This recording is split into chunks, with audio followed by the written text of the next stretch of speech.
bonsoir à tous. Donc, nous sommes en direct sur ce Facebook Live avec Isabelle Lévy.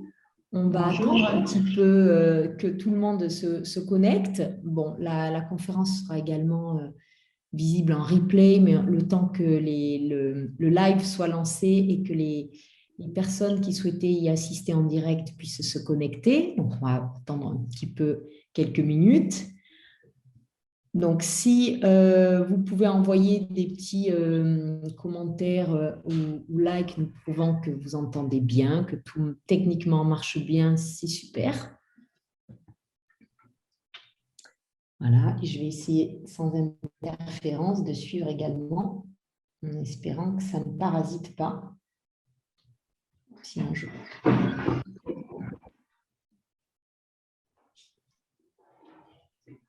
C'est pas mieux.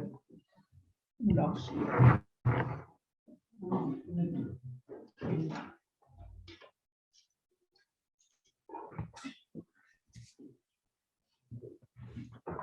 Voilà, alors nous allons commencer. Alors, merci à tous d'être avec nous et peut-être de nous réécouter plus tard.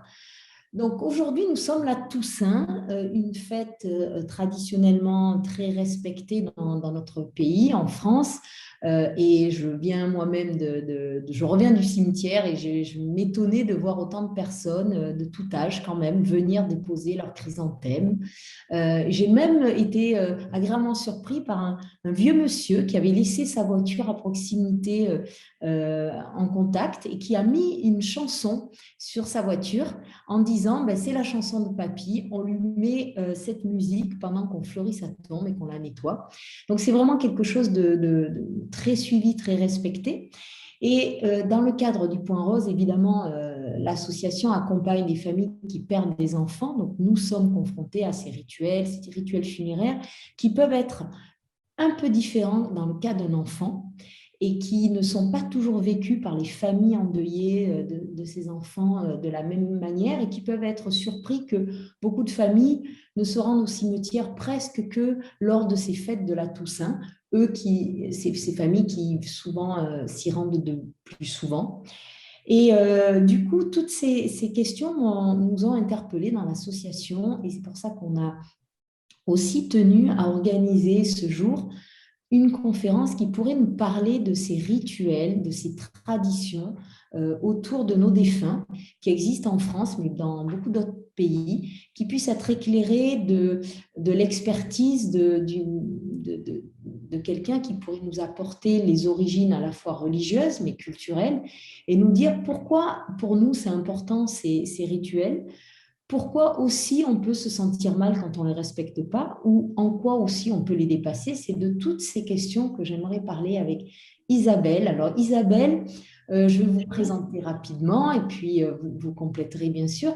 Isabelle est Isabelle Lévy, donc est auteure et conférencière spécialisée sur tous ces sujets qui sont pour moi passionnants et que j'ai eu la chance de rencontrer lors d'une formation que j'ai suivie sur les soins et religions, soins et rituels funéraires, comment dans un établissement public, on peut à la fois concilier les soins à la personne, les soins aux familles, tout en respectant quand même des traditions, des rituels qui peuvent être très différents selon les rites catholiques, protestants, juifs ou musulmans, ou tout autre. Et c'est de tout ça que je voulais parler avec vous. Et un grand merci d'être avec nous en direct. Merci à vous.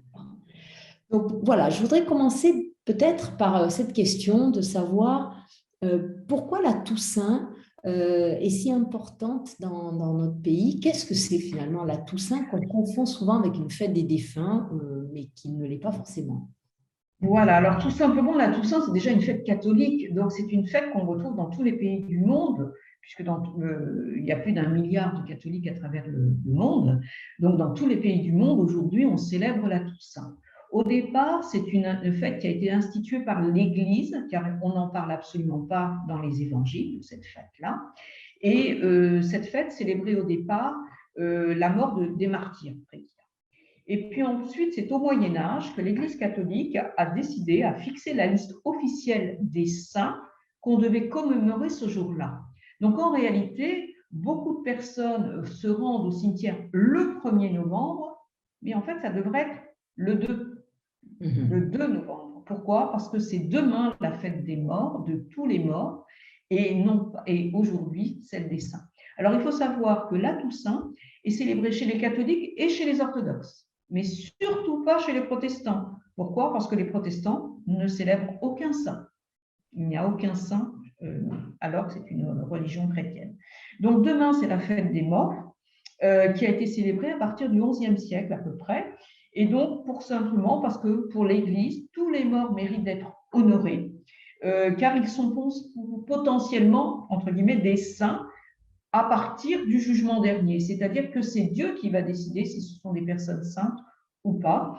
Et donc, c'est l'occasion, comme vous l'avez fort bien dit, d'aller fleurir les tombes des proches et donc de les entretenir. Alors, rien n'empêche d'y aller au cours de l'année, mais il est vrai aussi que beaucoup de personnes s'y rendent ce jour-là ou dans la semaine de novembre parce que c'est l'occasion. Alors, on y apporte des fleurs et souvent des chrysanthèmes. Alors, pourquoi des chrysanthèmes? Parce qu'en France, c'est la fleur qui fleurit à cette époque. Il n'y a pas d'autres fleurs quasiment qui fleurissent, mais dans d'autres pays, ça sera d'autres fleurs. Par contre, il faut savoir que le chrysanthème, on l'offrira rarement un fiancé à une fiancée. Alors qu'au Japon, c'est la fleur qu'on offrira volontiers à sa fiancée ou à son épouse. Pourquoi? Parce que c'est une fleur qui symbolise l'immortalité, parce qu'elle représente le soleil, etc.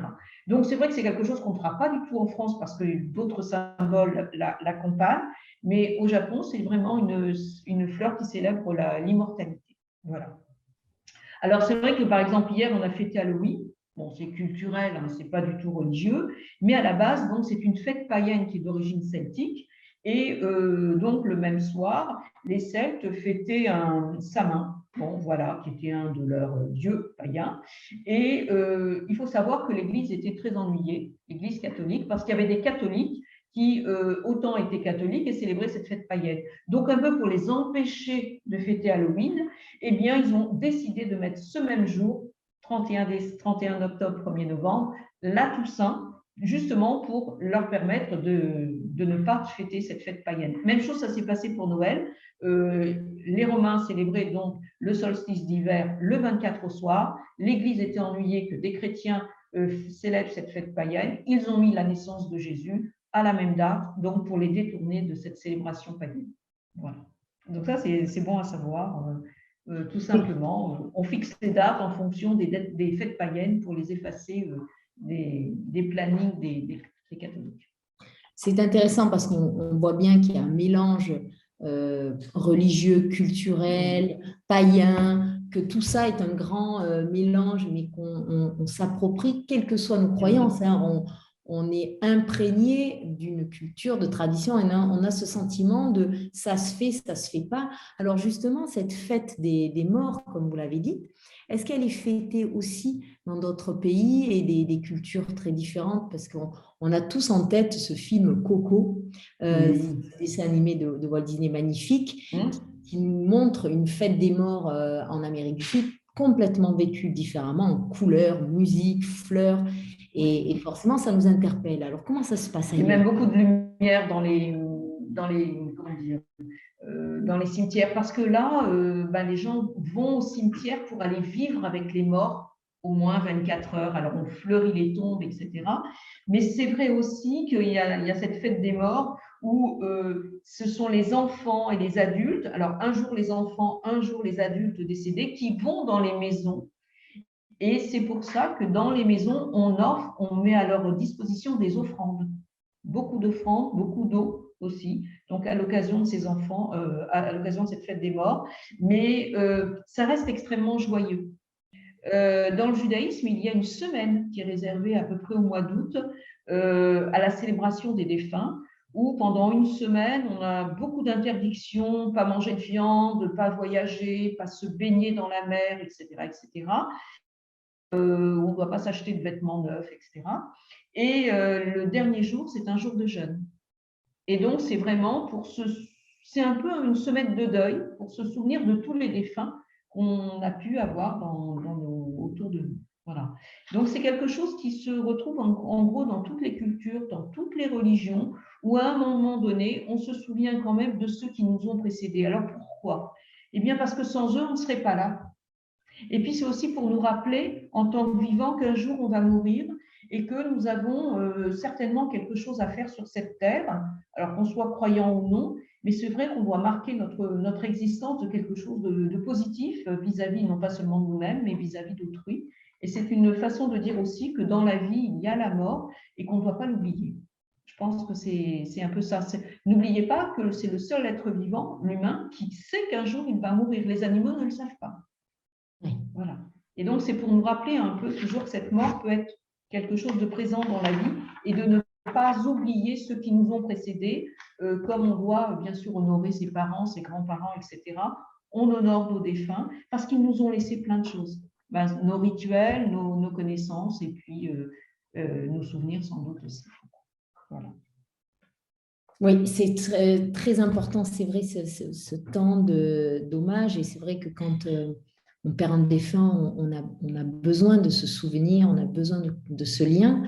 Alors, dans chaque tradition, je me souviens dans la formation que j'ai suivie, j'ai appris combien les rituels funéraires de prise en charge du corps des défunts, de qu'est-ce qu'on fait au moment où la personne décède, qu'est-ce qu'il est bien de faire ou pas, ça paraît un petit peu peut-être mortifère d'y penser. Et en même temps, il y a quelque chose de très beau sur cette prise en charge. Est-ce que vous pouvez nous en dire quelques mots sur Alors, en fait, c'est très important pour les vivants de bien prendre en charge le défunt. Parce que c'est aussi une façon de l'accompagner, de lui donner des derniers soins. Comme on donne de bons soins à un nouveau-né, on va donner aussi de très bons soins, beaucoup d'attention au défunt. C'est une façon de l'honorer. C'est une façon de dire on fait le maximum pour qu'il parte dans les meilleures conditions pour être bien reçu. Bien reçu où? Là-haut. Là-haut, on est normalement reçu. Alors, Saint-Pierre chez les catholiques, Dieu directement chez les protestants ou chez les juifs ou les musulmans. Chez d'autres, voilà, c'est pour aller vers une autre vie, par exemple chez les hindous ou les bouddhistes, mais on va quelque part, on ne va pas dans le néant. Et donc, on doit avoir des rituels. Alors, on pourrait parler déjà de la toilette. C'est vrai que la toilette, entre guillemets, pourquoi on fait une toilette? On peut se poser la question, parce qu'en réalité, quand on meurt, on reste propre. Donc, on n'a pas besoin d'être lavé de la tête aux pieds. Et pourtant, on a besoin de laver la mort. Laver, c'est aussi une façon de prendre soin de l'autre. Et donc, c'est quelque chose qui n'est pas ritualisé chez les chrétiens, mais qui, chez les juifs et les musulmans, le sont strictement. Et donc, ce sont uniquement des personnes du même sexe que le défunt qui vont laver le défunt, non pas pour le rendre propre, mais pour le purifier, puisque le défunt va se présenter à Dieu, il va être jugé sur ses actes et ses paroles, et selon, ira au paradis ou en enfer. Chez les chrétiens, on va rechercher l'habillement, on va habiller le défunt. Alors, on sait qu'auparavant, on revêtissait les vêtements du mariage, hein, que ce soit pour l'homme ou la femme. Aujourd'hui, il n'y a pas de règle, chacun s'habille comme il l'entend au niveau du décès, mais on va bien habiller le défunt, alors soit pour qu'il ait chaud. Certains vont ne pas mettre de chaussures en disant ben non, si on lui met des chaussures, il va revenir tirer les oreilles des vivants. D'autres, au contraire, vont lui mettre de belles chaussures parce que la route est longue jusqu'au paradis. Par contre, chez les juifs ou les musulmans, aucun vêtement, aucun bijou, aucun parfum. On part comme on est venu, avec rien, simplement lavé, purifié et entouré d'un linceul. Pourquoi? C'est pour mettre au même niveau tous les hommes, toutes les femmes, tous les enfants au niveau du jugement. Ce n'est pas notre parure qui va être jugée, ce n'est pas notre avoir qu'on a pu amasser sur la terre, mais c'est nos bonnes actions, nos bonnes paroles. Donc, ça veut dire autant un chrétien pourra avoir des parfums, des bijoux, des objets personnels, des objets de culte, etc., autant juifs et musulmans n'en auront pas du tout, ni sur eux, ni dans le cercueil, ni dans la tombe. Et j'ose presque dire même sur la tombe. C'est vraiment le plus simple, et c'est pour mettre aussi au même niveau les riches et les pauvres. Et comme ça, il y a pas, c'est pas là-dessus, c'est pas sur la beauté, c'est pas sur la richesse qu'on est jugé, mais sur ses actes et ses paroles. Voilà. Donc, ces toilettes funéraires religieuses sont faites dans les hôpitaux, y compris publics, au niveau de la chambre funéraire, par des personnes qui viennent de l'extérieur faire cette toilette, c'est tout à fait autorisé. Par contre, les toilettes pour les chrétiens, pour les autres religions, peuvent être faites par les personnels de la chambre mortuaire ou par les personnels des entreprises des pompes funèbres à la demande des familles. Voilà. Et donc, on peut demander en plus des soins de conservation, etc., du maquillage, etc., acceptés par les chrétiens, refusés strictement par les juifs et les musulmans. Voilà. Pour être au plus près de la nature. Merci beaucoup. Et concernant les rituels autour des funérailles, qu'est-ce qu'il y a traditionnellement observé? Alors, par exemple, dans le judaïsme, interdiction formelle de rentrer un cercueil dans une synagogue. La cérémonie funéraire se tient de la levée de corps, par exemple l'hôpital, il y a une cérémonie, ensuite on va au cimetière et la seconde partie de la cérémonie se tient auprès de la fosse. Même chose pour un musulman. Normalement, pas de passage à la mosquée. Maintenant, il y a quelques communautés qui rentrent le corps à la mosquée, mais ce n'est pas courant. Par contre, chez les chrétiens, alors bien sûr, funérailles à l'église catholique pour les chrétiens, puis enterrement ou crémation. Pour les orthodoxes, particularité, on ne va pas célébrer des funérailles dans la même église où on va célébrer un baptême ou un mariage. Donc, on va à l'église chez les orthodoxes, mais dans une église qui se trouve dans l'enceinte même du cimetière et qui est réservée uniquement pour les enterrements ou pour les célébrations à la mémoire des défunts. D'accord? Par contre, chez les protestants, là encore, pas de célébration, c'est-à-dire on ne rentre pas le cercueil dans le temple protestant, mais levée de corps, cérémonie et auprès de la fosse. Et ensuite, on peut bien sûr, dans une synagogue, dans une mosquée, dans un temple protestant, avoir des offices religieux à la mémoire des défunts, mais dans l'absence du cercueil et du corps défunt. Ça, c'est important. Alors, pourquoi? Parce qu'on dit que ce n'est pas sa place, que le corps est impur. L'âme n'est plus là. Donc, c'est simplement une enveloppe charnelle que l'on doit, bien sûr, dont on doit prendre soin, qu'on doit enterrer, mais qui ne doit pas être dans ce lieu de culte. D'accord. Voilà. Dans le cadre justement de ces funérailles, la crémation est de plus en plus commune. Oui. Il me semble que moi, quand j'étais enfant, c'était quand même assez rare d'avoir un proche qui choisissait à sa demande ou à la demande de ses proches. Là, on a quand même l'impression que les crémations sont plus fréquentes. Est-ce que c'est le cas? Est-ce que c'est plus fréquent dans certaines religions que d'autres? Et qu'est-ce que vous pouvez nous apprendre sur Alors, il est vrai que la crémation est de plus en plus fréquente par rapport à il y a 20 ans. Mais il y a 20 ans, il n'y avait pas tellement de crématoriums en France. Donc, ça peut expliquer. Aujourd'hui, il y en a à peu près 120 donc, sur l'ensemble du territoire. Donc, plus il y a de crématoriums, plus il y a de la demande.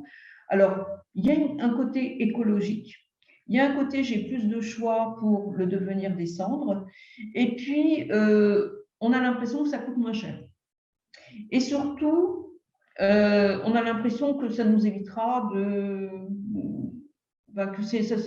qu'au niveau du corps, il y aura une meilleure, disons, un meilleur soin du corps. Mais il est vrai, il faut le signaler, c'est que certaines religions s'opposent totalement à la crémation. Quelles sont-elles? Les juifs, les musulmans. Et tout simplement parce que dans le Coran, il est bien écrit que Dieu l'a enseveli, le corps. Donc, ça veut bien dire qu'il a été dans la terre. Pour un juif, c'est une évidence. Adam, le premier homme, est né de la terre. On doit retourner à la terre et non pas en cendres. Et bien entendu, chez les chrétiens, ça a été interdit pendant très très longtemps parce que Jésus lui-même a été enseveli et beaucoup d'autres après lui.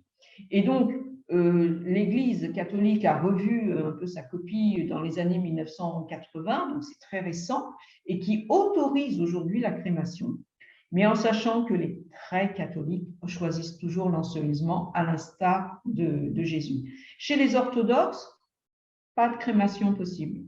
On enterre systématiquement. Chez les protestants, je dirais tout dépend des courants et des choix, mais c'est vrai que si vous allez en Europe du Nord, vous avez de nombreux pays protestants quasiment à 100%, on choisira plus volontiers la crémation. Donc, pour les protestants, peu importe le devenir de l'enveloppe charnelle, l'âme monte au ciel. Dans toutes les 3 religions que je vous ai citées, l'âme monte au ciel. Par contre, la crémation chez les bouddhistes, on pourrait croire que tous les bouddhistes sont incinérés, c'est absolument faux. En fait, il y a un choix. Les Vietnamiens, en général, choisissent l'enterrement. Par contre, les Chinois choisissent la crémation. Donc, on voit que c'est plutôt des choix culturels. Mais par contre, il est vrai que Bouddha était incinéré. Donc, on pourrait penser que tous les bouddhistes sont incinérés. Chez les hindous, là aussi, la crémation est prioritaire au niveau des funérailles, où on incinère quasiment tout le monde, sauf les brahmanes, donc les chefs religieux, sauf les enfants décédés et d'autres communautés. Mais il faut savoir que ces corps-là ne sont pas enterrés, ceux des brahmanes, les sadhus et les enfants.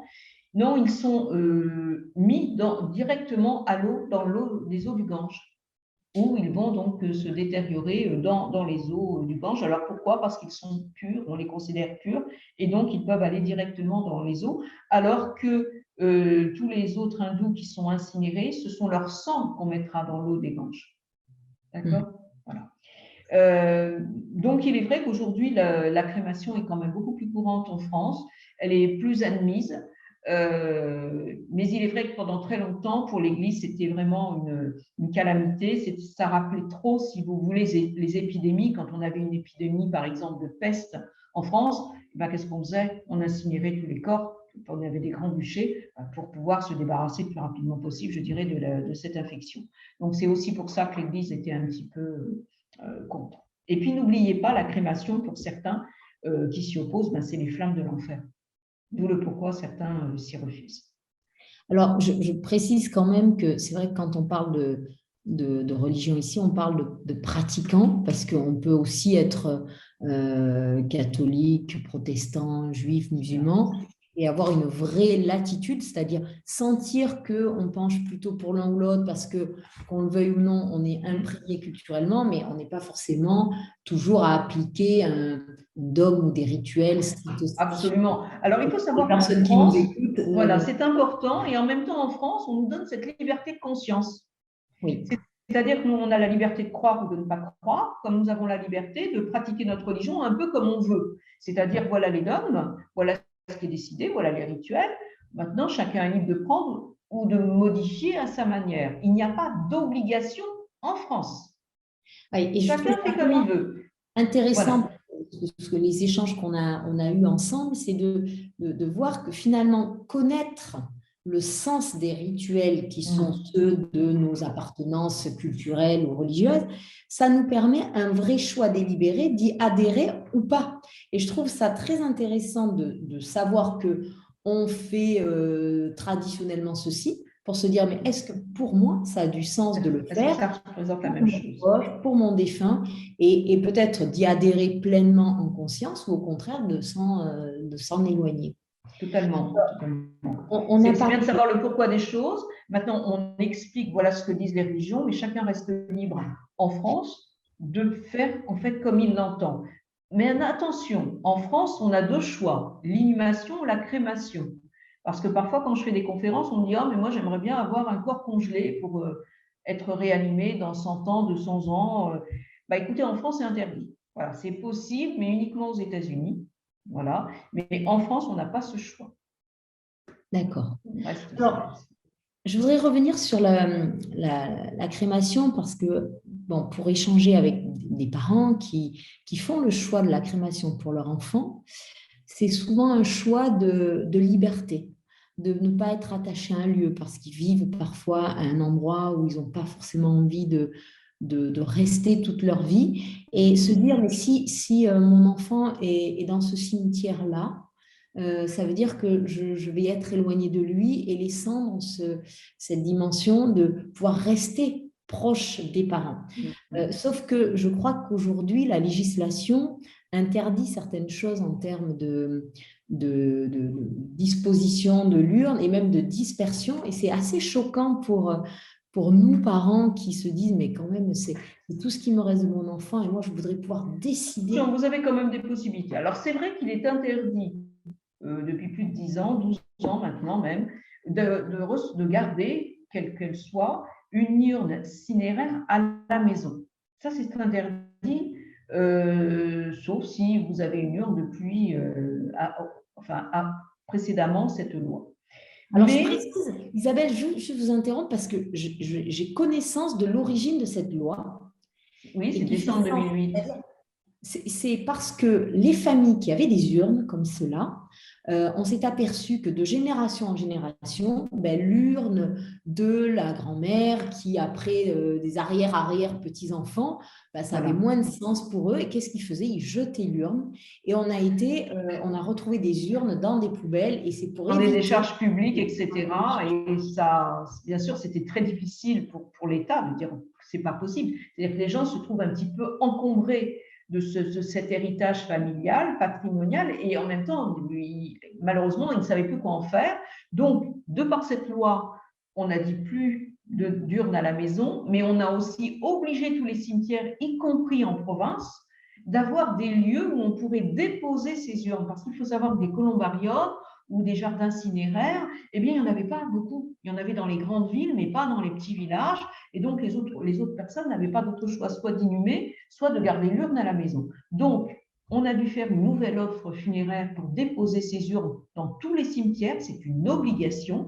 Et ça a permis peut-être aussi à des familles d'en déposer d'une façon tout à fait respectable dans des lieux pour pouvoir aussi se dire chacun sa place, les morts, les vivants, et pas vivre à la maison avec des urnes.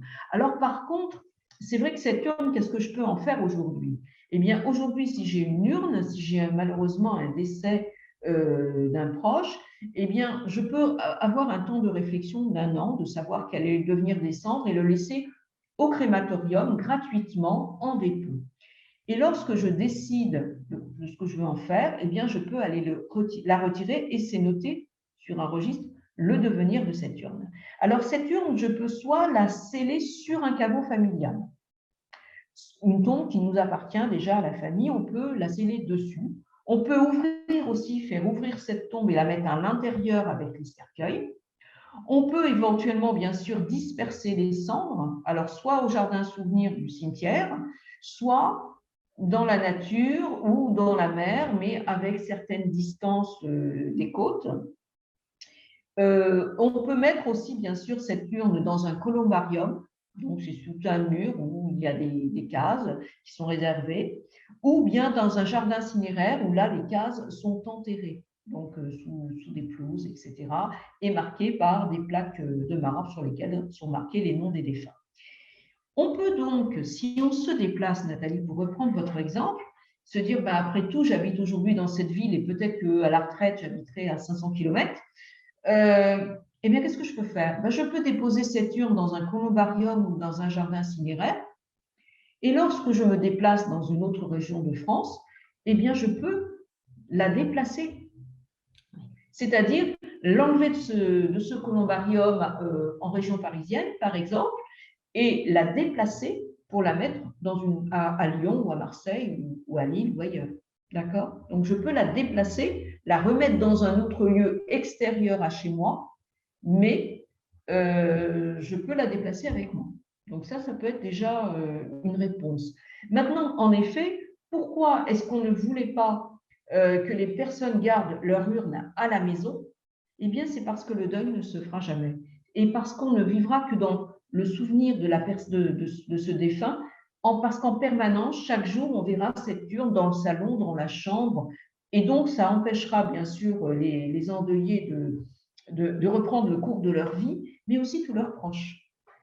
Alors, le fait qu'elle soit à l'extérieur, soit dans un caveau, soit dans un columbarium, un jardin cinéraire ou dispersés ailleurs, eh bien, ça permet néanmoins de reprendre une part de sa vie. Je ne dis pas totalement, on n'oubliera jamais, mais de dire, il y a un endroit où je vais me recueillir et il y a un endroit où je vais pouvoir revivre. Parce qu'il ne faut pas oublier non plus, quand on a un deuil, on a peut-être d'autres enfants, on a d'autres proches, on a nos parents, on a nos frères et sœurs, on a nos autres enfants, des neveux, etc. Et on doit aussi continuer à vivre pour eux et pour soi-même, parce qu'on a aussi peut-être d'autres choses à vivre et peut-être d'autres enfants aussi à mettre au monde. Alors, c'est intéressant ce que vous dites parce qu'effectivement, en filigrane de tous ces rituels dont nous parlons ce soir, on voit bien qu'il y a la volonté d'honorer les défunts dignement dans le cadre de leur religion, de leur tradition, mais aussi vraiment un besoin aussi d'aider les vivants à surmonter leurs peines et puis à ritualiser, à créer un espace, à fermer l'espace. Et ce que vous dites aussi sur ce risque en ayant l'urne à la maison, de garder une présence un peu mortifère du défunt, on voit bien chez les familles que nous accompagnons dans l'association, on a très fréquemment un petit autel sur lequel est déposée une photo, des petites bougies, des fleurs, qui, lui, cet autel vit et qui n'est pas mortifère. C'est-à-dire c'est très différent de l'urne. L'urne, effectivement, elle est au cimetière. Et à la maison, on peut marquer la présence de l'attachement au défunt, surtout quand c'est un enfant, mais ces autels sont très différents et peuvent être vécus où à Noël, on va déposer un petit quelque chose, à la date anniversaire, on va allumer une bougie, et ça accompagne la vie beaucoup plus que la présence d'une urne qui serait effectivement… Oui, ça accompagne la vie, voilà, on est plus dans la vie que l'autre. Mais c'est quelque chose qui existe dans les autres religions. Alors, on ne mettra pas toujours la photo, mais par exemple, dans le judaïsme, on allume à l'anniversaire du défunt une bougie à la maison. Voilà, ça, c'est quelque chose qui se fait. Et il y a même des familles qui le font simplement, à l'anniversaire, tiens, il aurait eu un an de plus aujourd'hui, on allume une bougie. Alors, beaucoup le font aussi devant une photo, hein, je ne vous cache pas. Mais c'est quelque chose qui existe aussi dans d'autres cultures, dans d'autres religions, le souvenir de quelque chose.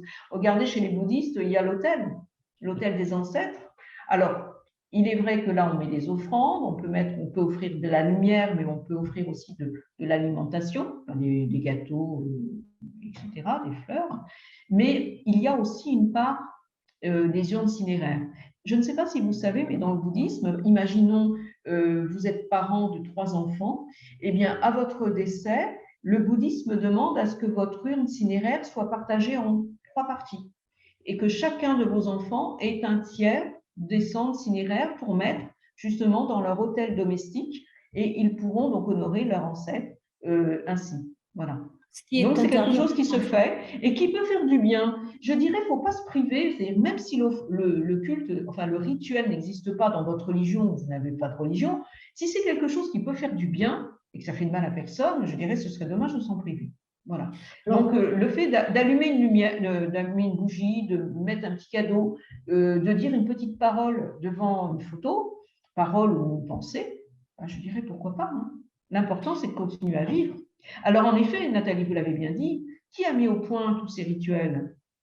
C'est les vivants. Et parce que les vivants ont besoin de rites funéraires, c'est le seul être vivant qui enterre ses morts. Et donc, ça, c'est important de dire, c'est-à-dire qu'il y a toujours un rituel, il y a toujours, même au temps préhistorique, on n'enterrait pas les morts n'importe comment.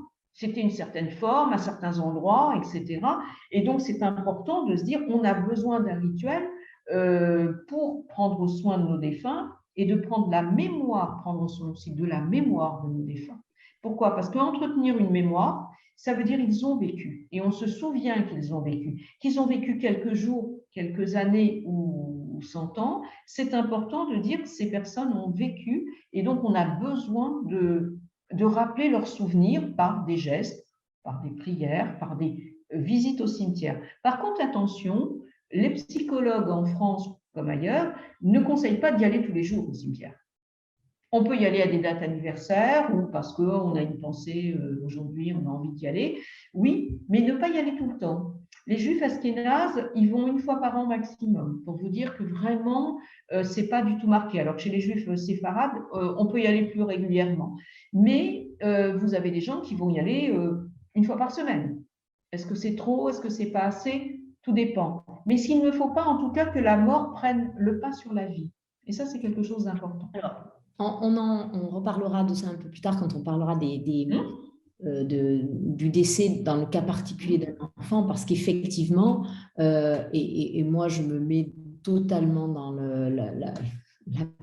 le groupe, mais les parents endeuillés d'un enfant ont besoin, au moins au début, au moins les premiers mois, d'aller très souvent au cimetière, et souvent on les culpabilise un peu. Donc, parce que Alors, il ne faut jamais que- culpabiliser du choix qu'on fait. C'est-à-dire, parce qu'on a l'important, c'est que ça l'impression, fait du bien pour soi. Voilà. parce qu'on a Ça, l'impression c'est un... Voilà. un risque de deuil pathologique, mais ce qui peut être vrai dans le cas d'un défunt moins Oui. contre nature, peut-être est différent. Donc ça On en reparlera après, mais en tout cas, peu importe les remarques des autres, je veux dire, l'important, c'est de savoir ce qu'on a besoin soi. Que ce oui, soit y compris ok. pour un enfant, pour un adulte. Si ça vous fait du bien d'y aller tous les jours, en tout cas les premiers temps, eh bien, il faut y aller parce que l'important, c'est que vous prenez aussi soin de vous. Voilà. Oui, complètement. Et c'est vrai que c'est des traditions qui aident. Alors, juste dans le cas de la, le fait de diviser les cendres, j'ai appris récemment qu'en France, la législation ne le permet plus parce que les cendres sont considérées comme une personne entière et on n'a plus le droit de les diviser. Donc, c'est peut-être Totalement. quelque chose qui est un peu plus difficile, mais c'est vrai qu'en même temps, quand j'avais appris cette législation, je trouvais qu'elle était assez noble parce que c'est pas parce que le corps n'est plus, ou est enceinte, qu'il n'est plus considéré comme une personne. Et je trouve ça très honorable de garder ce souhait de reconnaître Voilà, cette c'est une personne. personne à part entière Ouais. et on ne va pas l'éparpiller. Voilà, Ouais. c'est important. Alors, on a parlé donc de la crémation-élimination et quant aux sépultures, puisque quand Oui, on va dans un cimetière, on voit bien qu'il y a des sépultures différentes, il y a même des parties différentes dans les cimetières selon les rites, les religions. En même temps, je trouve ça parfois un peu dérangeant de se dire, ah ben alors si on est de telle tradition, on est dans le carré musulman, le carré juif. Alors bon, c'est vrai que quand on est d'origine catholique, comme ça reste une religion qui, même dans un État laïque, est a largement imprégné la culture, on ne se pose pas la question, mais c'est vrai que on peut comme ça être surpris d'avoir alors on peut se poser la question. Alors il faut savoir que on n'a plus le droit en France depuis les années 1880 à peu près de créer des cimetières 100% d'une seule religion. D'accord. Par contre, les mairies ont tout à fait l'autorisation d'accorder des carrés confessionnels. Donc, des communautés musulmanes, juives, bouddhistes importantes peuvent demander à monsieur le maire, et c'est voté en conseil municipal, de leur accorder, façon de parler, que tel endroit du cimetière leur soit réservé. Alors, attention, ce qui est important pour eux, c'est que la terre va être consacrée, c'est-à-dire qu'elle va être rendue sacrée par un temps de prière, donc par un rituel. Donc, euh, les juifs, les musulmans, les bouddhistes et autres pourront avoir leur espace. Mais attention, c'est toujours le directeur, donc le conservateur du cimetière, qui gérera l'ensemble du cimetière. Les prix sont les mêmes. Les dimensions des sépultures sont exactement les mêmes en profondeur, largeur, etc. C'est important.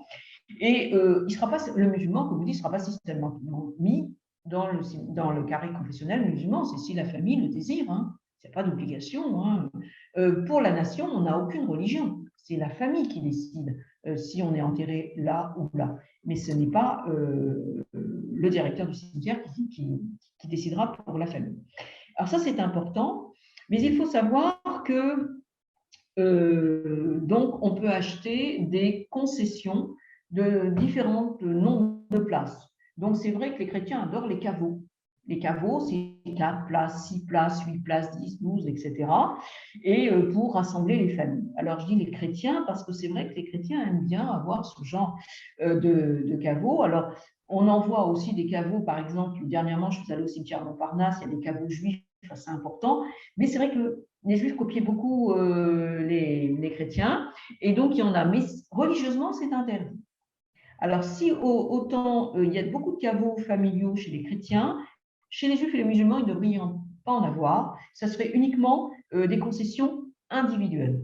Mais en France, quand vous achetez une concession aujourd'hui, alors elle est pour 10 ans, 20 ans, 50 ans, rarement 100 ans aujourd'hui, et perpétuité, il n'y en a plus, parce qu'on a des problèmes d'espace, eh bien, vous achetez obligatoirement 2 places. Il faut le savoir. Maintenant, rien ne vous oblige à les remplir. Donc, il y a des familles musulmanes ou juives qui ne remplissent pas la seconde place.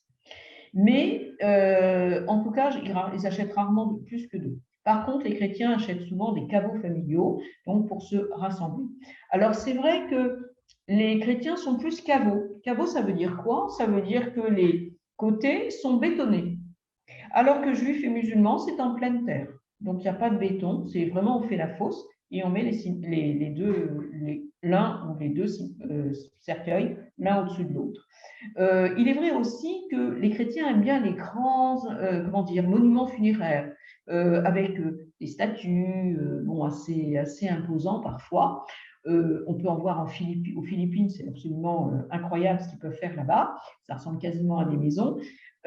Chez les musulmans, chez les juifs encore, au contraire, ça doit être le plus simple possible. Et en général, pas aujourd'hui, hein, mais dans certains cimetières, dans certains pays, eh bien, quand on va, par exemple, en Israël, quand on va au Maroc ou ailleurs, eh bien, ou même en Inde, où j'ai vu des cimetières musulmans ou juifs, eh bien, là, en effet, toutes les tombes sont quasiment identiques les unes des autres. Pourquoi? Même chose que l'histoire du linceul. En fait, on ne doit pas montrer sa richesse par rapport aux autres. On a tous les mêmes tombes pour montrer qu'on est identique face à Dieu. Peu importe si on est médecin ou cordonnier, peu importe si on soit très pratiquant ou pas du tout, ou beaucoup moins en tout cas, on est tous identiques. Donc, les tombes sont au même niveau et elles ont le même modèle, la même pierre, tout est identique. Bon, ici en France, ce n'est pas le cas. Pourquoi? Eh bien, parce que les entreprises des pompes funèbres proposent de nombreux modèles différents, assez sobres quand même, mais quand même présentent nombreux modèles, et donc chacun choisit le modèle qu'il désire. Donc, on n'a plus ces tombes identiques dans le même cimetière, mais normalement, on devrait faire au plus simple. Voilà. Alors, là aussi, évidemment, je parle au nom des parents qui Oui, ont un enfant. On a du mal à faire au plus simple quand c'est un enfant. Évidemment, il y a bien sûr. l'obstacle financier. Mais c'est vrai que les sépultures d'enfants, elles dénotent, elles sont différentes parce que ce sont des défunts différents et que souvent leurs familles ne peuvent même pas imaginer. Justement, il y a ce besoin de les distinguer.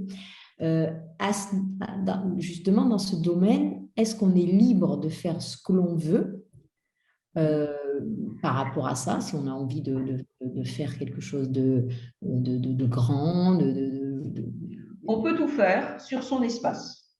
D'accord. On n'est pas limité.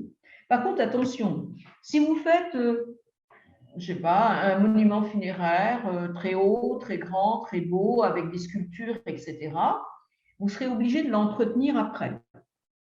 Je ne parle pas de propreté, hein. Je ne parle pas d'hygiène. Il ne faut pas que ça soit trop fragile non plus. Puisqu'il y a des coups de vent, par exemple, s'il y a une tempête, si jamais, il ne faut pas que ça soit trop dangereux pour pas que ça casse, pour pas que ça abîme d'abord votre propre tombe, mais aussi la tombe d'à côté, parce que vous serez responsable aussi, si votre monument funéraire casse, d'autres monuments fait des dégâts autour, vous êtes responsable. Bon, ce sera votre assurance, mais pour dire que c'est important de cela. Donc, on peut tout faire, on peut tout mettre sur une tombe. On peut mettre des bougies, on peut mettre des photos, on peut mettre des plaques de souvenirs, on peut mettre des jouets, on peut mettre ce qu'on veut. Ce n'est pas interdit. Au niveau du monument funéraire, vous pouvez commander tout ce que vous voulez en sculpture, à tout niveau, mais sachez que vous devez l'entretenir après de manière à ce qu'il n'y ait pas de dégâts pour votre propre tombe et celle d'à côté. Voilà. Mais il n'y a pas d'interdit je dirais même de hauteur. D'accord. Alors, Après, il faut voir le règlement du cimetière dit, mais a priori, il n'y a pas d'interdit quand ça concerne votre tombe. C'est-à-dire, si vous voulez faire une tombe blanche, et à côté, elles sont toutes grises ou noires ou bleutées, ben, vous avez le droit de faire une tombe blanche si vous en avez envie. Vous n'êtes pas obligé de choisir un marbre, une pierre, etc., un dessin. Non, vous faites ce que vous voulez. Alors, justement, c'est important de rappeler cette liberté parce qu'elle n'est pas toujours acceptée. Je me souviens, il y a quelques années, d'une affaire qui avait été très médiatisée, d'une maman qui avait perdu sa petite fille et qui avait tenu à ce que sa tombe soit peinte en rose. Et, euh, et ça avait tellement choqué les personnes, les habitants de la commune, que ces personnes s'étaient mobilisées auprès de la mairie pour demander à ce que la tombe soit repeinte dans une couleur plus décente selon eux. Et moi, j'avais été très choquée du manque d'humanité de ces personnes parce qu'on sent bien que la sépulture, pour les familles, notamment qui perdent un enfant, ça va être une aide. On voit bien que c'est aussi une aide pour les vivants, parce que pouvoir aller se recueillir sur une tombe qui est conforme à ce que l'enfant aimait, à ce qu'on se représente de lui, ou à ce qu'on voudrait pour lui, ça aide sa famille, ça aide. Bien sûr, c'est le but, hein, le but, bien sûr. Avoir un peu de tolérance, et là j'en ai. Et en général, on va choisir une pierre tombale, on va choisir une décoration, etc., en fonction aussi des goûts du défunt. Oui. Donc, si cette petite fille aimait le rose, ou si les parents aimaient beaucoup le rose dans sa chambre, etc., on a l'impression que c'est un prolongement de sa vie que de lui offrir une pierre tombale rose. Alors moi, je dirais au niveau du règlement, je ne comprends pas ce qui a dérangé, enfin en tout cas, le monsieur le maire aurait dirait mettre une fin de non-recevoir. En tout cas, on sent bien que là, il y a une différence entre ce qui est légalement possible, puisque cette femme avait le droit, et ce que peut-être les gens peuvent dire, ça ne se fait pas. Alors moi, je vais redire une expérience personnelle. Je sais qu'un jour, on m'a dit ça. On m'a dit, parce que entre parents endeuillés, parfois, on vient au cimetière la nuit, quand il est ouvert. On peut même lâcher les ballons, on peut mettre de la musique, on peut partager un gâteau. On a besoin de vivre la sépulture un peu différemment. Et c'est vrai qu'on entend parfois, oh, mais ça ne se fait pas. Et à cela, j'avais répondu un peu violemment, est-ce que ça se fait de mourir à 9 ans? Parce que quelque part, le parent va toujours opposer, c'est tellement pas normal que mon enfant... Non, c'est pas normal de mourir à 9 ans, mais en même temps, c'est pas parce que vous ne le faites pas que ça ne se fait pas. D'accord. Donc là, vous nous... J'ai vu des familles tenir des salons, faire salon au cimetière. Oui. Faire salon, c'est-à-dire de parler comme si c'était à la maison, et comme ils parlaient avec le défunt, mais ils parlaient comme ça. Et ça leur faisait du bien. On va leur dire que ça ne se fait pas, mais ça leur fait du bien. Ils font de mal à personne. Donc, pourquoi est-ce que ça ne se ferait pas? Pourquoi ne pas partager un gâteau si on a envie? Moi, je n'ai pas envie de dire que ça ne se fait pas. Je dis ça leur fait du bien. Pourquoi ne pas faire? C'est vraiment important de rappeler ça. Je pense qu'il faut dire, en tout cas, moi, ce que je dirais, je ne sais pas si ça se fait ou pas, mais ce n'est pas interdit par la loi ni par la réglementation. Donc, personne ne peut vous l'interdire. D'accord, c'est important de le rappeler parce que certains peuvent craindre le jugement. Alors, les parents que je connais, au contraire, sont même fiers d'innover et d'honorer leur enfant de manière peut-être différente, personnelle, mais d'autres parents peuvent être un peu gênés des remarques de leurs proches ou de l'entourage, et c'est important de le rappeler. Alors, on parlait des ornements, justement.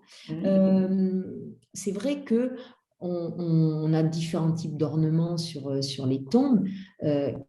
Là aussi, qu'est-ce qui se fait, qu'est-ce qui est les us et coutumes dans ce domaine-là? Parce que j'en profite aussi pour rappeler que pour cette Toussaint, pour la 3e année, l'association Le Point Rose a encouragé les familles à déposer des bougies sur la tombe de leurs défunts, c'est-à-dire les familles qui viennent fleurir les tombes, de profiter de déposer une bougie funéraire. D'ailleurs, j'en ai une à côté. Donc, c'est des bougies avec des petits capuchons, ce n'est pas des bougies ordinaires qui pourraient mettre le feu, je rassure tout le monde.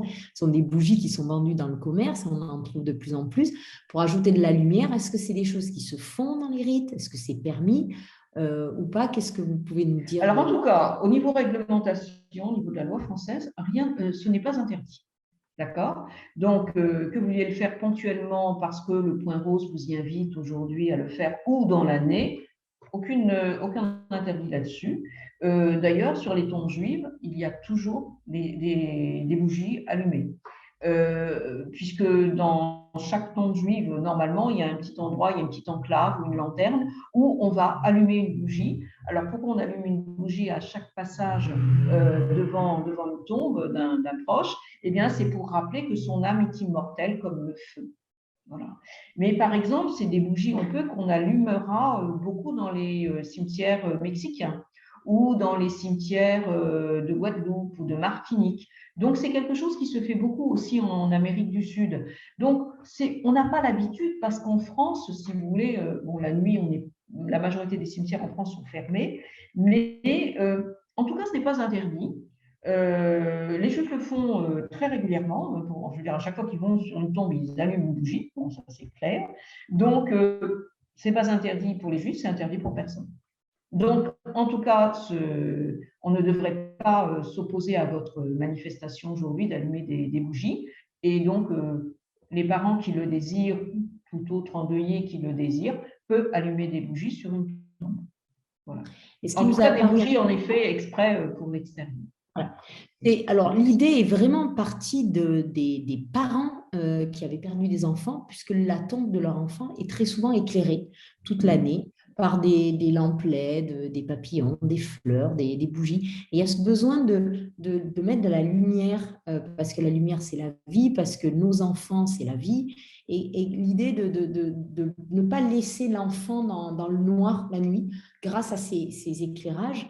Et donc, on s'est dit, mais si ça aide les parents d'enfants, pourquoi ça n'aiderait pas toutes les familles de déposer une bougie, de laisser éclairer une bougie? Est-ce que la tradition juive fait avec ces lanternes, donc je trouve magnifique, dans lesquelles on peut allumer une bougie, j'ai des parents qui spontanément ont eu cette idée d'avoir des lanternes pour protéger et d'y déposer des neuvaines, donc des bougies qui durent 9 jours, pour que, comme un peu une flamme perpétuelle, il y ait toujours une bougie allumée sur la tombe de leur enfant. Et je trouve ça magnifique comme tradition. Oui, oui, c'est très joli. Et puis, comme je l'ai dit tout à l'heure, cessons d'écouter les autres. Les autres qui vont vous donner des règles de conduite. Faisons comme on le sent, quoi. Faites comme vous le sentez. Si ça vous fait du bien, si vous en avez envie, moi, la seule chose que je peux vous dire, c'est que la loi et la réglementation ne vous l'interdisent pas. Donc, ne vous privez pas et laissez parler les autres. Je veux dire, chacun a son chagrin et chacun est libre de vivre son chagrin et son deuil comme il l'entend. C'est déjà pas facile ce que vous traversez. Ne vous ajoutez pas en plus des on-dit. Voilà, je crois que le mieux, c'est de faire un peu comme on le sent et on n'a pas à être jugé. Voilà. Je crois qu'on n'a pas à juger l'autre. Chacun agit comme il l'entend. Voilà. Merci beaucoup. Alors, pour les photos, les fleurs, parce qu'on voit bien qu'il y a des tombes sur lesquelles on a des photos, d'autres pas du tout. Est-ce que la fleur, c'est quelque chose d'universel ou est-ce que dans certains rites, on ne met pas de fleurs? Moi, j'ai toujours remarqué que sur les tombes juives, il y avait rarement de plantes, de fleurs. Est-ce que vous pouvez nous expliquer cela? Alors, normalement, il ne devrait pas avoir de fleurs ni chez les juifs, ni chez les musulmans. Là encore, on part comme on est venu, c'est-à-dire il n'y a pas de fleurs au moment des enterrements, comme il n'y a pas de fleurs lorsqu'on va se recueillir sur une tombe. Mais on vit en France. Et en France, on voit que d'autres apportent des fleurs, qu'il y a des fleuristes à l'entrée des cimetières. Donc, certaines familles suivent un peu le rituel en disant mon défunt, il aimait bien les fleurs. Il aimait bien les fleurs, donc on lui en offre. Et puis, ça fera moins triste. Et puis, on verra comme ça qu'on s'occupe de lui, qu'on s'occupe de la tombe. Donc, certains le font. Par contre, chez les chrétiens, c'est quelque chose qui se fait beaucoup, de mettre des fleurs au moment de l'enterrement, d'en offrir, comme lors des visites. Mais il y a une petite particularité chez les chrétiens. C'est vrai que quand on va à un enterrement ou à une crémation, on offre des fleurs coupées. Alors, sous forme de couronne, par exemple. Pourquoi coupées? Parce que la vie a été coupée sur cette terre actuelle. La vie s'est arrêtée. Et lorsqu'on va se recueillir sur la tombe, comme par exemple à la Toussaint ou à d'autres occasions, on va offrir des fleurs en pot, parce que la vie a repris dans l'autre monde. Voilà la signification des fleurs coupées et des fleurs en pot. Donc ça, c'est important de se dire que là encore, c'est tout simplement encore un symbole, et je trouve que ce symbole est très très beau, parce qu'il permet quand même de se dire que oui, en fait, la vie a repris. Elle a repris ailleurs, sous une autre forme, mais elle a repris. Alors, une autre question que j'ai oublié de vous poser, c'est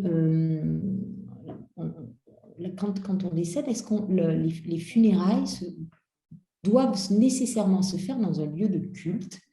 Est-ce qu'on est tenu d'organiser des obsèques dans une église, une mosquée ou ailleurs? Ou est-ce qu'on peut choisir d'organiser des obsèques dans un lieu naturel ou ailleurs? Alors, on peut elles peuvent être célébrées directement au cimetière, rien n'interdit, voilà, dans l'espace qui nous est donné. Alors, parfois, il y a peu d'espace. Après, ça peut être célébré dans n'importe quel endroit, c'est-à-dire on peut célébrer des obsèques, pourquoi pas dans le jardin de sa maison.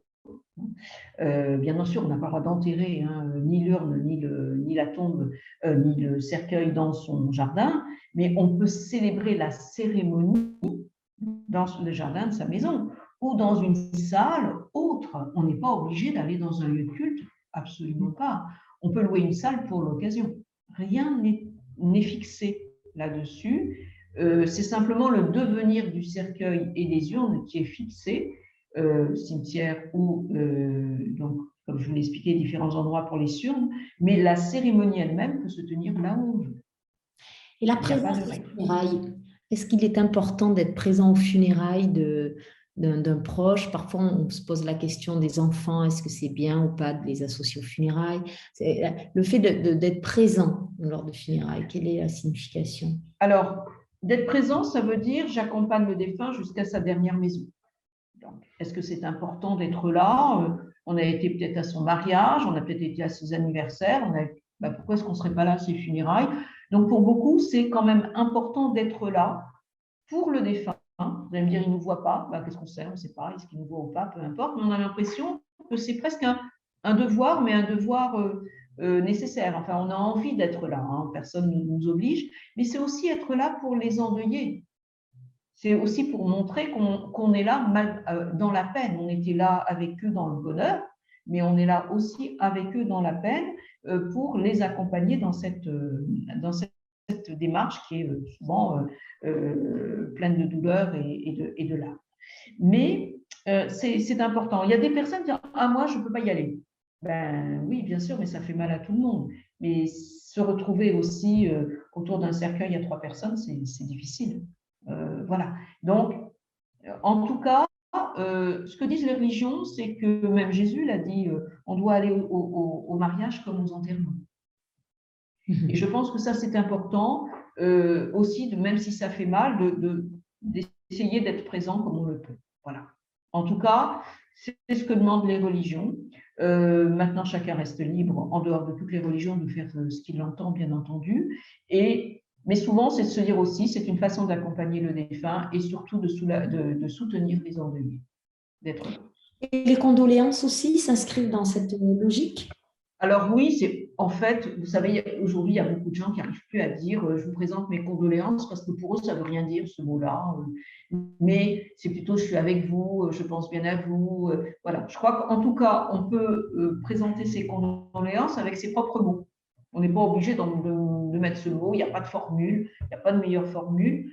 Mais en tout cas, d'avoir un mot gentil, un mot d'empathie vis-à-vis des endeuillés. Eh bien, ça se fait dans toutes les cultures, dans toutes les religions, et ça se fait avec ses propres mots. Voilà. Alors, une autre question. Parfois, je dirais, ça se fait aussi de façon sans mots. C'est-à-dire que vous pouvez prendre quelqu'un dans vos bras, vous n'avez rien dit, mais vous avez tout dit. Vous avez un sourire, vous avez un regard. Parfois, les mots ne sortent pas parce que vous êtes trop en douleur, vous aussi.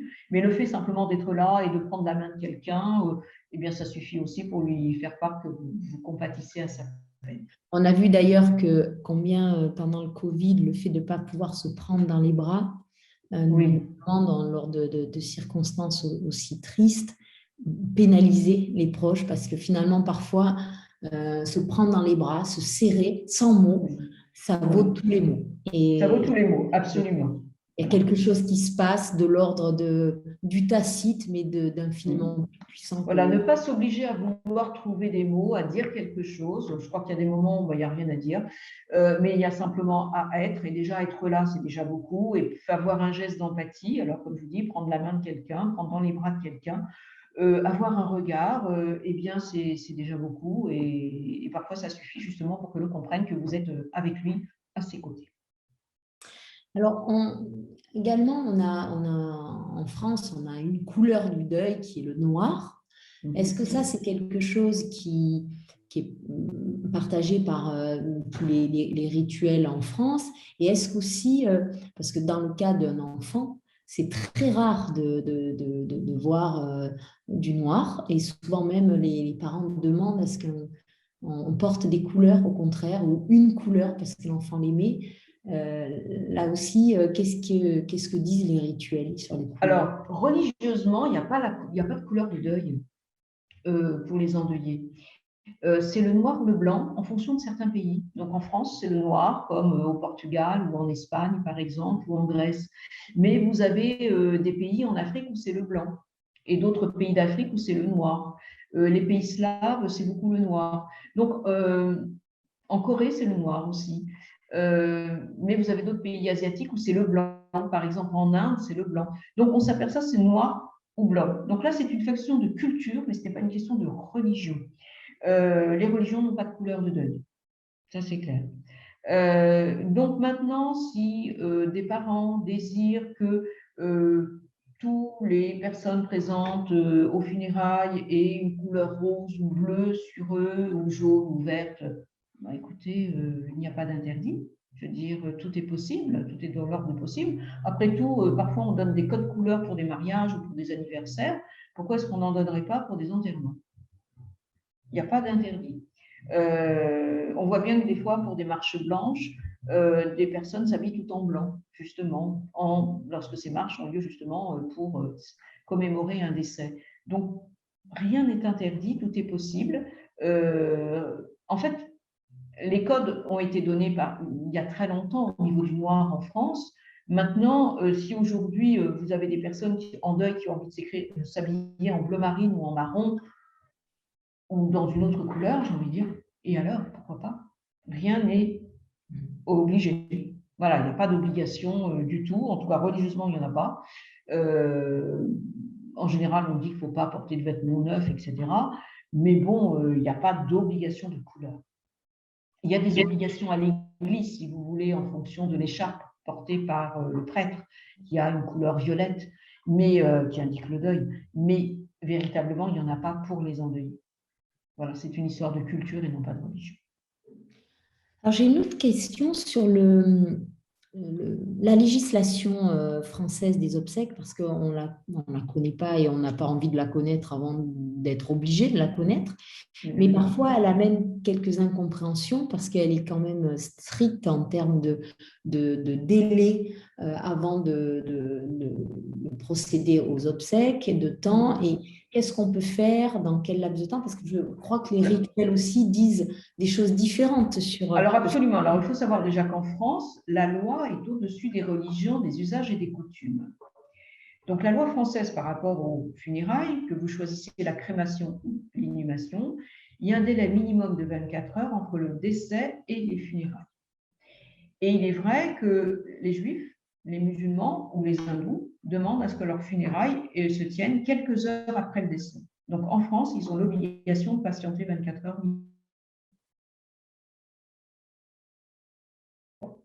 Et on ne peut rien faire pour. Par contre, lorsque le délai maximum est de 6 jours. En France, on ne compte pas le dimanche. En fait, ça fait 7 jours.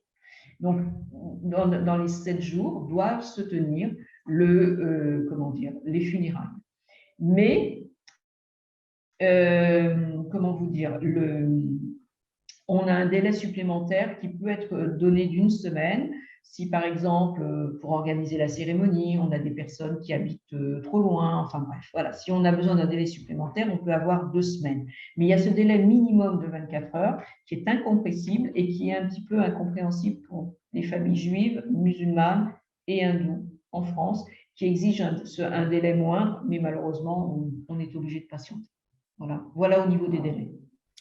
Mais il est important de se souvenir qu'en France, la loi prime sur les religions. D'accord, oui, ça c'est important. C'est important. Également sur les réglementations d'accès au cimetière. Alors là aussi, quand on a la chance d'avoir un proche et encore plus un enfant dans un cimetière qui reste ouvert, parce que c'est les cimetières de village ou de petites communes, on s'aperçoit combien c'est aidant pour les parents parce que parfois certains ont envie, besoin d'y aller la nuit, d'allumer des bougies. Et on a des cimetières qui sont aussi très réglementés, très fermés. Là-dessus, qu'est-ce que la législation permet ou ne permet pas? À la base, c'est vrai que de très nombreux cimetières, souvent dans les grandes villes ou dans les environs, ont des horaires d'ouverture et de fermeture qui peuvent être variables en été et en hiver. Donc, et parfois même il y a des fermetures à l'heure du déjeuner, par exemple. Donc, malheureusement, on est obligé de se plier à la réglementation du cimetière. Voilà. Donc là, on ne peut rien faire. Alors, sauf si on connaît le directeur du cimetière, ça peut vous arranger une visite la nuit. Mais à la base, c'est interdit. Alors, pourquoi c'est interdit? Peut-être pour éviter que certaines personnes rentrent, des personnes qui seraient malfaisantes, entre guillemets, qui voudraient dormir ou désagréger des tombes, etc. Mais des fois, on dit pour laisser aussi le repos aux défunts. Mais en tout cas, on est obligé de se plier en tout cas à la réglementation du cimetière. Mais chaque cimetière peut avoir des horaires différents. C'est vrai. Oui. La majorité, c'est vrai, ont des murs et des grilles. Si vous allez aux États-Unis ou en Angleterre, par exemple, il n'y a pas de mur. Donc, des cimetières, c'est presque des jardins accessibles nuit et jour, par tous. Et puis l'argument d'éviter les vols, pour avoir parlé à plusieurs gardiens de cimetières, les vols se font en plein jour, à l'heure de l'ouverture des cimetières. Ce n'est pas forcément la nuit que ça se ferait. Et c'est vrai qu'on milite un peu au sein du Point Rose pour que des jours comme la Toussaint ou peut-être à Noël, où vraiment il y a une symbolique importante, on puisse peut-être être un peu plus souple sur les heures d'ouverture. On pourrait certains jours, en effet, être plus souple, en tout cas, au niveau des horaires, au moins certains jours. Alors maintenant, parlons peut-être des communications autour du décès, puisqu'on a des encarts presse qui annoncent, qui font connaître le deuil. Est-ce que ça, c'est aussi un devoir, une obligation, ou est-ce que c'est un besoin, quelque chose qui s'inscrit aussi dans un sens rituel important? Alors, c'est aucune obligation, c'est donc une façon de faire connaître loin de vos proches, bien sûr, à vos relations, que ce soit sur une région ou au niveau national, par voie de presse, donc annoncer le décès. Il n'y a aucune obligation légale, ça coûte de l'argent, vous n'êtes pas obligé, mais vous pouvez le faire au moment du décès, voire après les funérailles, pour remercier les personnes déplacées, voire à la mémoire du défunt, un an après, par exemple, ou le décès. Donc, ce n'est pas une obligation, mais il y a des personnes qui disent oui, mais il était connu dans le coin et je ne connais pas tout le monde, je ne connais pas tous ses connaissances, donc ça sera une façon d'annoncer l'information. Mais ça se faisait beaucoup, si vous voulez, à une certaine époque, où on n'avait pas le téléphone, où on ne savait pas toujours écrire, où la poste était moins rapide, etc. Bien, donc aujourd'hui, c'est beaucoup moins courant, j'avoue. Pourquoi? Parce qu'il y a Internet, parce que tout le monde a un téléphone quasiment, et donc on a d'autres moyens, même les cartes de condoléances, on en fait beaucoup moins. Mais par exemple, il existe aux Antilles une émission de radio, je crois qu'elle a lieu une fois par semaine, où on annonce tous les décès des Antilles ou de tous les Antillais, même s'ils sont morts en métropole, par exemple, tout simplement pour info. Voilà, et il paraît-il que c'est une émission qui est très, très écoutée, et pas seulement par les personnes âgées, mais aussi par les jeunes, parce que c'est une manière un petit peu de se tenir au courant de ces nouvelles. Mais c'est souvent quand même aujourd'hui, je dirais, que tous ces encarts, par exemple au niveau national, que ce soit le Figaro, par exemple, ou Le Monde, c'est souvent des personnes quand même qui ont des hautes fonctions Donc, on veut informer les plus grands nombres de leur décès. C'est une façon aussi de rendre hommage. D'écrire le nom sur un papier. Donc, là encore, de perdurer la mémoire du défunt. Par contre, pour avoir interrogé quelques personnes qui tiennent des carnets dans des journaux, souvent on me dit, en fait, on a beaucoup plus de publications à la mémoire, c'est-à-dire 1 an après, voire 2 ans, 10 ans après le décès, où c'est une façon de rappeler la mémoire du défunt au plus grand nombre. Voilà. Mais on dit souvent qu'il est lu la première dans certains journaux régionaux. C'est une des pages, le carnet qui est lu la première parce que ça donne les infos un petit peu du moment. Voilà. Alors, justement, on parle de commémorer la mémoire, les dates anniversaires. Justement, que nous disent les rituels sur les anniversaires des décès? Est-ce qu'il y a des rituels à observer? Je ne suis pas une experte, mais je sais que le temps des 40 jours après le décès est important dans beaucoup de religions. Est-ce qu'il est important de respecter ces délais? Est-ce qu'après, pour le premier anniversaire du décès, les religions et les traditions de notre pays nous disent c'est bien de faire quelque chose, ou au contraire, surtout pas, on va remuer le couteau dans la plaie, c'est mortifère, ça va venir rajouter de la peine à la peine. Qu'est-ce que nous disent les rituels et les traditions? Alors, par exemple, en effet, comme vous l'avez fort bien dit, chez les chrétiens, mais aussi chez les musulmans, il y a une célébration du 40e jour. Vous avez parlé de la neuvaine, parce qu'en effet, chez les chrétiens, le 9e jour après le décès, mais il y a une célébration. Ça veut dire aussi qu'on va régulièrement célébrer le défunt et on va les espacer, ces célébrations, jusqu'à aller à l'année. Les musulmans célèbrent le jour, bien sûr, de l'enterrement et le 40e jour. Certaines communautés, au 8e jour, célèbrent encore le défunt. Chez les chrétiens, en fait, le jour chez les catholiques, le jour du décès, mais aussi au 40e jour. Certains font des messes tous les jours, entre-temps, en donnent en plus, même chose chez les orthodoxes.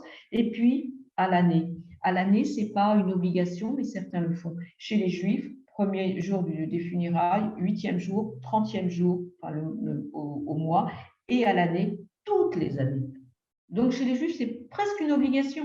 Enfin, c'est une obligation, par contre, religieuse. Tous les ans, on doit célébrer l'anniversaire du défunt. Donc, vous imaginez bien qu'on ne va pas célébrer, sinon on aurait tous les jours quasiment, malheureusement, des célébrations de défunts à célébrer. Donc, ce qu'on fait quand on a une date d'un défunt qui est mort il y a quelques années, etc., on rappelle le nom de tous les défunts que l'on connaît, de toute l'assistance. Alors, ça fait plein de noms d'hommes, puis de femmes, et on célèbre en fait l'anniversaire de tous ces défunts. Donc, ça fait partie de la religion juive que de rappeler la mémoire du défunt, comme on offrira des livres de prière ou d'autres à la mémoire du défunt qu'on fait noter sur la première page, comme on pourra offrir des cadeaux de prière, enfin des objets cultes, au nom du défunt. Ça, c'est quelque chose d'extrêmement important. Dans le judaïsme, on dit plus on rappelle le nom du défunt, même s'il est mort il y a 15 ans, eh bien, ça aide son âme à monter vers le ciel et c'est bien. On nous dit toujours c'est bien de parler du défunt, même sur des choses très amusantes. Il aimait rire de ça, il aimait bien ce bon plat, il aimait bien ce film. Le fait d'en parler, ça continue à le faire vivre. Donc, ce n'est pas du tout interdit et je dirais que les Juifs s'en portent très bien. Donc, en effet, pourquoi dire « Ah, c'est mortifère de célébrer l'anniversaire du décès ». Mais ce n'est pas mortifère, ça veut dire aussi que votre défunt vit avec vous d'une autre façon. Vous avez pris un peu de distance, ça fait 1 an qu'il est mort, bien sûr, vous êtes toujours en peine, mais vous avez appris à vivre autrement avec lui. Donc, si ça vous fait du bien d'aller au cimetière, de donner une prière ou de dire un petit mot, un discours avec vos propres mots sur la tombe, ou d'organiser une célébration en famille, et pourquoi pas autour d'un gâteau ou autour de quelque chose pour en parler à sa mémoire, et pourquoi pas. Donc, on est bien d'accord, on est bien d'accord, on parle là des anniversaires de date du décès. On est bien d'accord, oui, tout à fait. De naissance. Non. On peut faire la date du décès. Si vous avez envie de faire la date du naissance, pourquoi pas? Ce n'est pas interdit. Mais je dirais, il n'y a pas d'obligation. Mais c'est vrai que parfois, vous voyez, c'est une histoire en même temps j'allais dire, de culture religieuse, parce que vous avez des cultures qui vont vous dire il faut surtout plus en parler. Par exemple, un tzigane, les tziganes ne parlent pas des morts. Ce qui fait que parfois, vous pouvez dire à quelqu'un, mais tu sais où est enterré ton grand-père? Ben non, je ne sais pas. Je sais qu'il est mort. Il est enterré en France, mais où, je ne sais pas. Parce que les proches, au moment du décès, l'ont enterré, puis après, ils n'en parlent plus. Alors, certains vont, bien sûr, se recueillir sur les tombes, parce que les tombes sont très, comment dire, fleuries, j'allais dire, encombrées de plein de petits objets, etc. Parce qu'à chaque fois qu'on va se recueillir sur une tombe, on met un petit objet de passage, un petit cadeau. Mais on ne parle pas des morts. On n'en parlera pas. Il ne faut pas. Il ne faut pas les déranger de là où ils sont. Alors que dans d'autres cultures, au contraire, on en parle et ils font partie des vivants, mais pas sur une façon mortifère. On n'en parlera pas comme quelque chose de triste. On ne va pas se souvenir de la longue maladie, de la souffrance, du décès, des tristesses. On va s'en souvenir avec des bons souvenirs, des souvenirs sympas. Le repas, les vacances, une bonne rigolade, il aimait bien cette blague.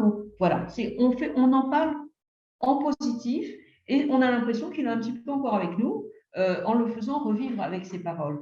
Et je pense que pour des parents qui ont perdu un enfant, ça peut leur faire du bien aussi de dire mais il aimait bien ce jouet, il aimait bien ce dessin animé, il aimait bien ce héros de bande dessinée. Je veux dire, au contraire, ça continue à le faire vivre parce que cet enfant a existé.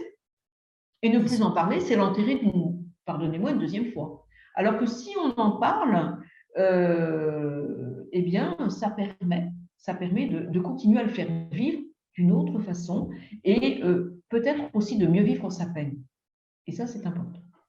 Alors, ça m'amène évidemment au sujet du deuil d'un enfant, parce que je crois que le pire à vivre après la mort d'un enfant pour beaucoup de familles, c'est son oubli.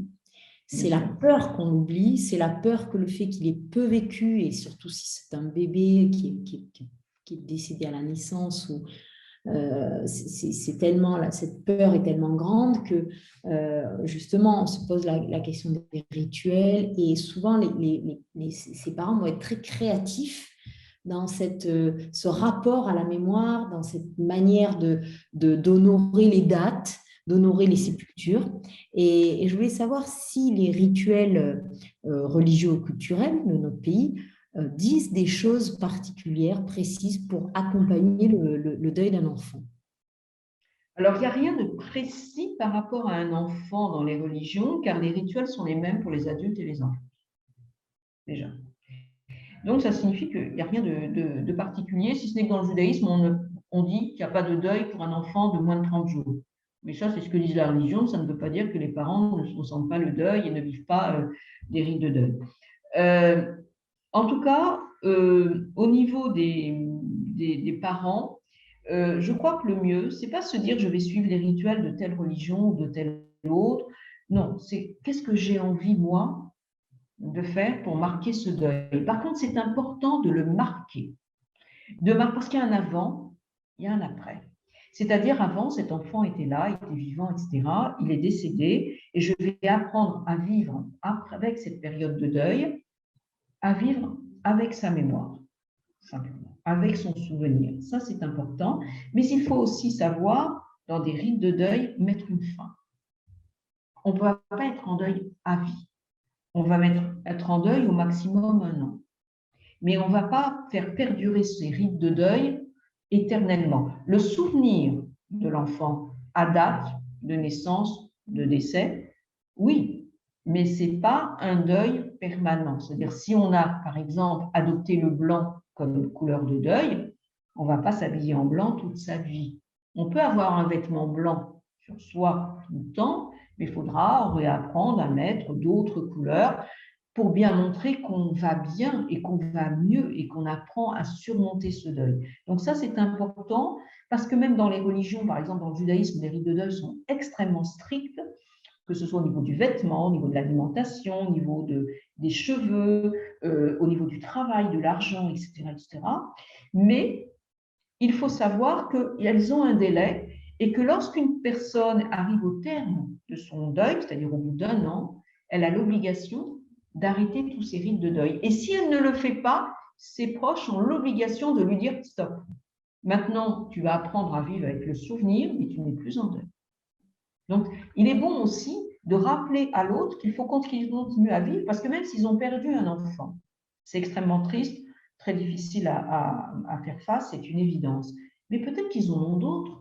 Il ne faut pas qu'ils pensent, il ne faut pas qu'ils oublient les autres enfants, et il ne faut pas qu'ils oublient le conjoint, il ne faut pas qu'ils oublient leurs parents, leurs grands-parents, etc., leurs proches. Et donc, il faut qu'ils continuent à vivre malgré tout. Donc, il faut, si on a envie de se créer des rites de deuil, parce qu'on sent qu'on a besoin pour marquer cette absence qui nous bouffe d'une certaine façon, eh bien, oui, on doit le faire, mais on doit surtout se dire, à telle date, je mets un terme, je vais les assouplir. Et je vais les assouplir en fonction. Regardez, l'Église catholique avait, au fil des siècles, prescrit le noir. Bon, dans certains pays, ils avaient mis le blanc, mais peu importe. Ils avaient mis le noir pour la majorité des pays en couleur de deuil. Mais à partir du 12e mois jusqu'au 18e mois, en demi-deuil. Donc, c'était plus le noir, c'était le violet, ou le marron, ou le bleu marine. Pour dire qu'une période de demi-deuil, ça voulait dire qu'après, on n'était plus en deuil. Donc, pour vous dire que par étapes, il faut revenir à la vie. Alors après, j'entends bien ça pour un deuil ordinaire. Pour le deuil d'un enfant, c'est très différent parce que je ne pense pas qu'on puisse sortir du deuil d'un enfant au sens de... Il y a un moment donné où le deuil s'arrête. Et c'est vrai que... Peut-être qu'on confond deuil et souvenir. Voilà. Attention. Qu'il y a... Le souvenir, non, mais le souvenir doit perdurer, même au bout de... Dans ma famille, j'ai un cousin qui a perdu un petit bébé de 11 jours. Cet enfant aurait dû avoir aujourd'hui 25 ans. Je peux vous dire qu'à l'anniversaire du décès, tous les ans, il y est. Enfin, quand je dis lui et toute la famille, il y est, sur la tombe, fait une prière. Et quand on a une cérémonie, on parle parfois de... On prononce son prénom, cet enfant.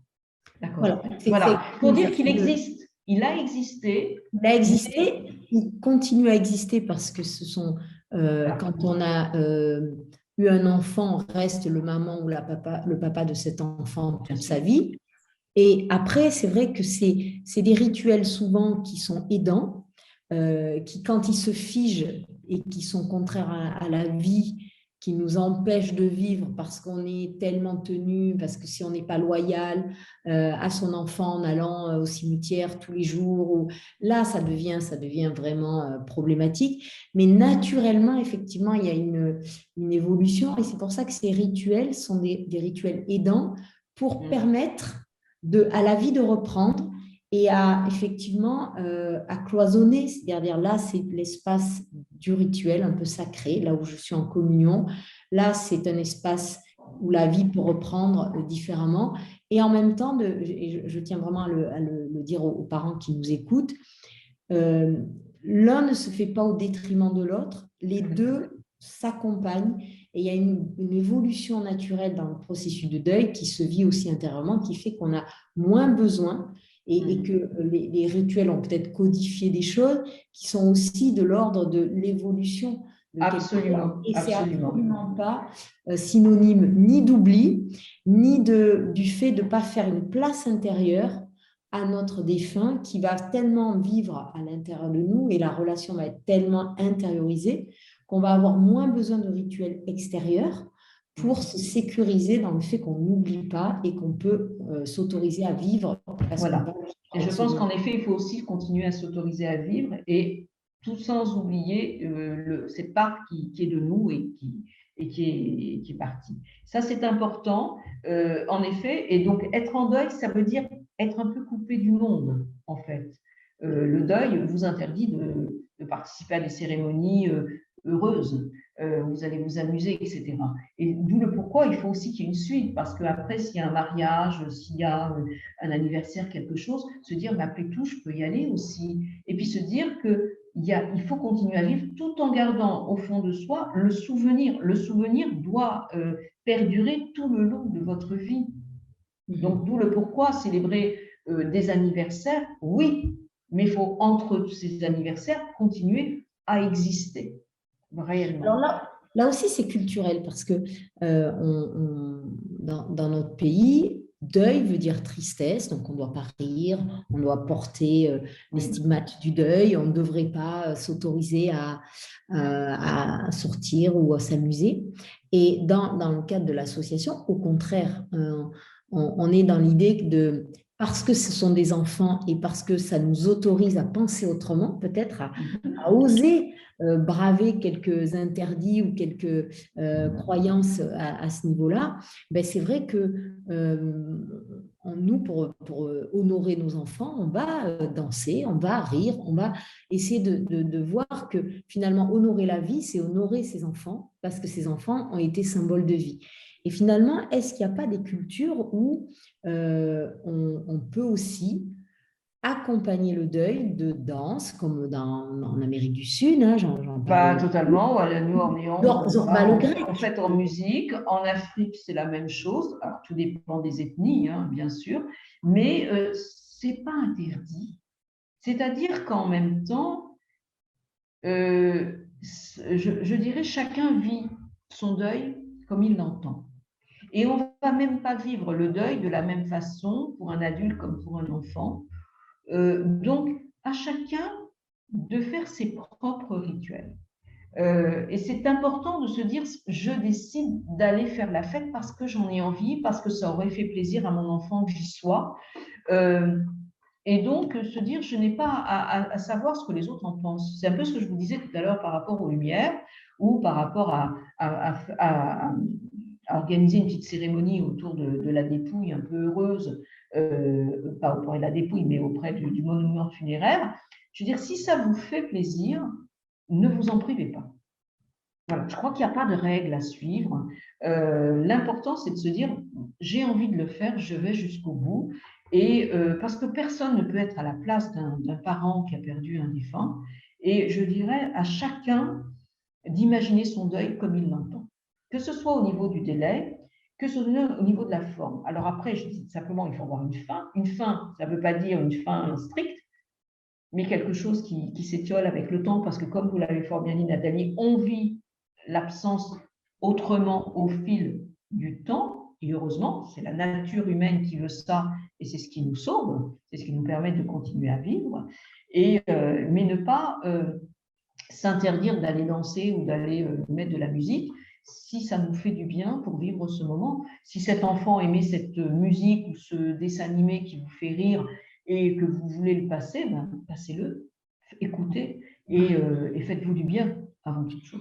C'est là que les familles, comme on l'a vu dans cette initiative d'illumination des cimetières qu'on a organisée, comment les familles endeuillées qui se sentent souvent, quand elles ont perdu un enfant, un peu presque maudites ou à part, ou gênantes, ou dérangeantes dans le regard, parce qu'elles font peur, parce qu'évidemment, ce qu'elles ont vécu, c'est ce que tout le monde redoute de vivre et voudrait ne jamais vivre, elles peuvent être force d'exemple parce qu'elles vont braver quelques règles, parce qu'elles vont oser dire ben, ça a honoré mon enfant, je le fais.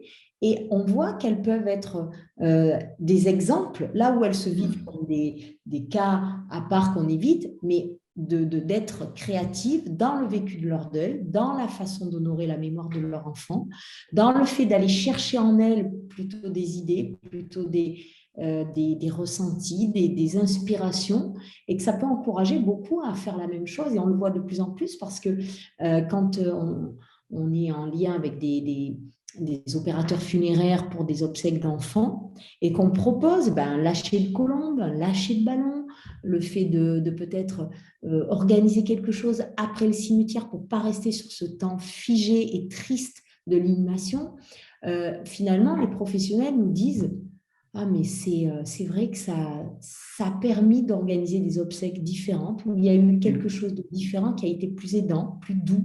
Et on le voit que ça peut être vraiment des inspirations belles, alors qui forcément vont peut-être un peu déranger les rituels codifiés des religions, mais qui peuvent quand même amener beaucoup plus de douceur et de De pertinence. douceur et de bien-être, et je crois que c'est l'important, c'est le plus important, parce que même après les funérailles, y compris d'un enfant, pourquoi pas organiser un repas qui va rassembler tous ceux qui sont venus, et là, je dirais Voilà, Voilà. proposer peut-être des aliments qu'aimait bien l'enfant, enfin des plats que l'enfant aimait bien, etc. Rien n'est figé en réalité. C'est souvent on s'interdit soi-même de faire les choses parce que ça ne se fait pas. Voilà, c'est Mais ça. rien n'est interdit en réalité. Rien n'est interdit. C'est-à-dire le lâcher de ballon ou de colombe ou d'autres choses, mettre des dessins sur une tombe, etc., etc. Rien n'est interdit. En fait, c'est on se l'interdit. Mais pourquoi se l'interdire si ça nous fait du bien? Oui, ce sont des injonctions externes que souvent on a le courage de dépasser quand c'est un enfant, parce que là on se dit oui, mais là quand même, c'est pas. Il faut savoir les dépasser parce que vous dites, parfois on a envie, mais les grands-parents, les autres disent non. Non, il faut aux parents de décider ce qu'ils ont envie de faire et qu'ils le Ouais. fassent. Alors Voilà. j'encourage beaucoup parce que ça me permet de rebondir. Parfois j'ai des parents qui ont instinctivement l'envie pour les 1 an du décès de leur enfant ou la date anniversaire de naissance de leur enfant de faire quelque chose. J'ai une maman extraordinaire que je salue si elle nous écoute, qui avait souhaité recouvrir la tombe de sa fille de roses blanches. Et puis sa famille, ses proches, ont dit ah, mais quand même, ça se fait pas, c'est presque du gaspillage parce que ces fleurs, vaut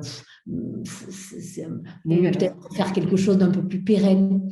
Et souvent, c'est vrai que c'est les jugements, c'est les autres qui vont nous dire non, tu devrais faire ça, tu devrais pas, ça c'est bien, ça c'est mal.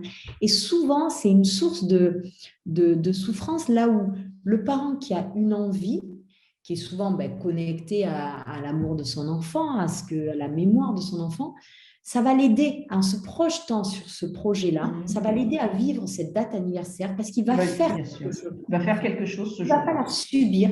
Il ne va pas se dire, mon Dieu, ce jour, j'aimerais qu'il n'existe pas dans le calendrier parce que c'est trop dur. Il va se dire, bon, oui, ce jour est une date terrible, mais de cette date, je vais faire quelque chose. Quelque chose de beau qui, voilà. Les parents à oser et à ne pas toujours écouter ce que leurs propres proches vont leur dire, mais ça ne se fait pas, ou tu ne devrais pas, ou tu vas faire du mal, tu vas remuer le couteau dans la plaie. Ça, c'est une chose qu'on entend souvent, comme si le jour de la date anniversaire du décès d'un enfant, on avait besoin qu'on nous remue le couteau dans la plaie. On n'a pas besoin, on y pense tous les jours. Bien sûr. Donc, c'est là aussi d'oser braver. S'écouter et faire ce qu'on a envie de faire et sans, sans se bloquer parce que les autres pensent que c'est pas bien. Je pense qu'il faut s'écouter, c'est important parce que ce moment va être difficile et donc vivre cette date un peu fatidique qui va être là, qu'il va falloir vivre, eh bien la vivre autrement. Et je pense que chez les parents savent eux-mêmes comment ils voudraient vivre cette date-là, que ce soit en allant au cimetière ou en faisant d'autres choses. Isabelle, vous avez parlé aussi des repas. Est-ce que dans les traditions, est-ce qu'il est important de partager un repas ou de manger certains aliments ou d'éviter certains aliments? Alors, après les funérailles, il y a toujours un repas, quelles que soient les religions. Pourquoi? Parce que ça rassemble les endeuillés. On a perdu un proche et le repas va permettre de reconsolider les liens entre le reste de la famille présent, voire de rencontrer des personnes que le défunt a connues qu'on n'a pas côtoyées auparavant, des amis, des collègues, etc. Et ça permet comme ça, je dirais, de parler du défunt. Parce qu'en fait, le repas, c'est le moment où on va échanger, bien sûr, on va manger des choses, mais on va surtout parler du défunt. Et ça, c'est très important parce que ça va continuer à le faire vivre au niveau de la mémoire, au niveau du souvenir. On va apprendre à parler du défunt et à en entendre parler et on va se rendre compte que ça fait du bien. Ça fait du bien d'en entendre parler et ne pas au contraire dire on n'en parle plus, ben non, il a existé, il faut en parler. Alors au niveau des aliments, il n'y a rien de noté de particulier chez les chrétiens. Chez les musulmans, souvent, on prépare un plat unique, comme très souvent, ça peut être un tagine, un couscous, et donc on va se partager ensemble. Chez les juifs, après un enterrement, on a des interdits alimentaires, c'est pas d'alcool et pas de viande pour les endeuillés. Pour les autres, ils mangent ce qu'ils veulent. Pour les très proches, ceux qui ont perdu avec un lien direct au niveau du sang. Par contre, sur les tables, après des funérailles, on va trouver uniquement des aliments ronds. Et on peut se dire pourquoi uniquement des aliments ronds, comme le pain sera rond, et on va trouver des oranges, on va trouver des olives, etc. Toujours, tout est rond. Eh bien, tout simplement parce que la Terre continue de tourner. Et donc, on doit obligatoirement, après un enterrement juif, manger et boire. Alors, manger au moins la grosseur d'une olive, je vous rassure, on peut manger beaucoup plus. On doit boire au moins une gorgée d'eau. Pourquoi? Parce qu'on doit continuer à boire et manger pour continuer à vivre et poursuivre justement la terre qui tourne, etc. Et sur cette table, on va trouver entre autres obligatoirement des œufs durs. Pourquoi des œufs durs? Eh bien parce que le cœur de l'homme doit s'endurcir au fil des épreuves. Et donc ça, c'est vraiment l'aliment du deuil. Ça veut dire que c'est pour nous apprendre que malgré l'épreuve, on doit continuer à manger et on doit continuer à vivre parce qu'on ne doit pas décider du moment de notre propre mort. On a été touché par un deuil, on doit continuer à vivre. Et ça, c'est important. Donc, dans le judaïsme, toutes les personnes qui ont assisté à l'enterrement ont l'obligation d'assister à ce repas parce que tout le monde doit manger et boire, même si on dit on n'a pas faim, on n'a pas soif, ce qui est un minimum. Donc, chez les chrétiens, c'est plutôt un repas. Alors, parfois, c'est un repas qui est organisé dans la maison du défunt, parfois au restaurant. Après, il n'y a pas de règles. Ça se fait autour d'un repas tout simple. Mais des fois, j'ai entendu dire, ah, qu'est-ce qu'on s'est saoulé à la mémoire du défunt. Bon, chacun vit le deuil comme il l'entend. Mais en tout cas, se retrouver pour, comment dire, autour d'un repas, c'est se souvenir du défunt. Dans le judaïsme, il y a un petit plus. Chez chaque aliment qu'on va manger, on va faire une bénédiction sur cet aliment. Et on dit que chaque bénédiction va aider l'âme à monter vers le ciel.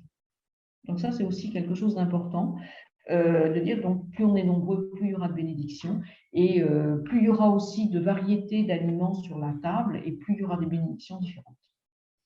Alors, on parlait de la montée de l'âme, aider la montée de l'âme. Le sens de l'encens. L'encens, c'est quand même quelque chose que l'on retrouve dans beaucoup de funérailles, de rituels de funérailles. Est-ce que la symbolique est la même? Pourquoi on encense comme cela les... Alors, l'encens, il faudrait savoir qu'au temps de Jésus, par exemple, c'était un parfum qui coûtait une fortune. Donc, ça, c'est important déjà. C'est-à-dire que c'est un parfum, donc ça dégage une odeur et que ça valait une fortune. Donc, c'est comme si vous offriez un cadeau de choix à votre défunt. Mais en plus, l'encens, quand il brûle, je dirais c'est comme une bougie. La flamme dégage une fumée, l'encens, pareil, une fumée, et cette fumée, bien entendu, par la physique, monte vers le ciel. Et donc, ça veut dire que vos prières que vous faites autour de cet encens, autour de cette bougie, va monter vers le ciel et va se poursuivre tout le temps où cette bougie ou cet encens va se consumer. D'accord. C'est-à-dire que même quand vous allez dans une église, par exemple, ou quand vous allez peut-être allumer aussi une bougie sur une pierre tombale, eh bien, vous avez fait une prière, et bien, elle va se poursuivre tout le temps où elle va se consumer. C'est-à-dire même si vous partez, cette prière va se continuer avec le temps que cette bougie se consume. Donc ça, c'est quelque chose aussi, c'est une belle idée, justement, de cette bougie avec cette flamme qui monte vers le ciel et cette fumée. Alors, il y a également un point vraiment qui est assez douloureux pour beaucoup de parents qui nous écoutent sûrement, c'est les parents qui perdent un bébé. Un bébé qui décède avant terme ou à la naissance et qui pose des vraies problématiques de qu'est-ce qu'on fait de ce bébé, comment on organise ses obsèques, comment on l'honore parce qu'il n'a pas vécu et que du coup pour l'entourage, s'il n'a pas vécu, on n'a pas eu le temps de s'attacher, donc il n'y aurait pas de deuil à faire. Et pourtant, de plus en plus, on reconnaît le deuil périnatal comme un deuil peut-être bien sûr plus difficile parce qu'il n'y a justement pas de vécu et donc pas de support sur lequel on peut se raccrocher.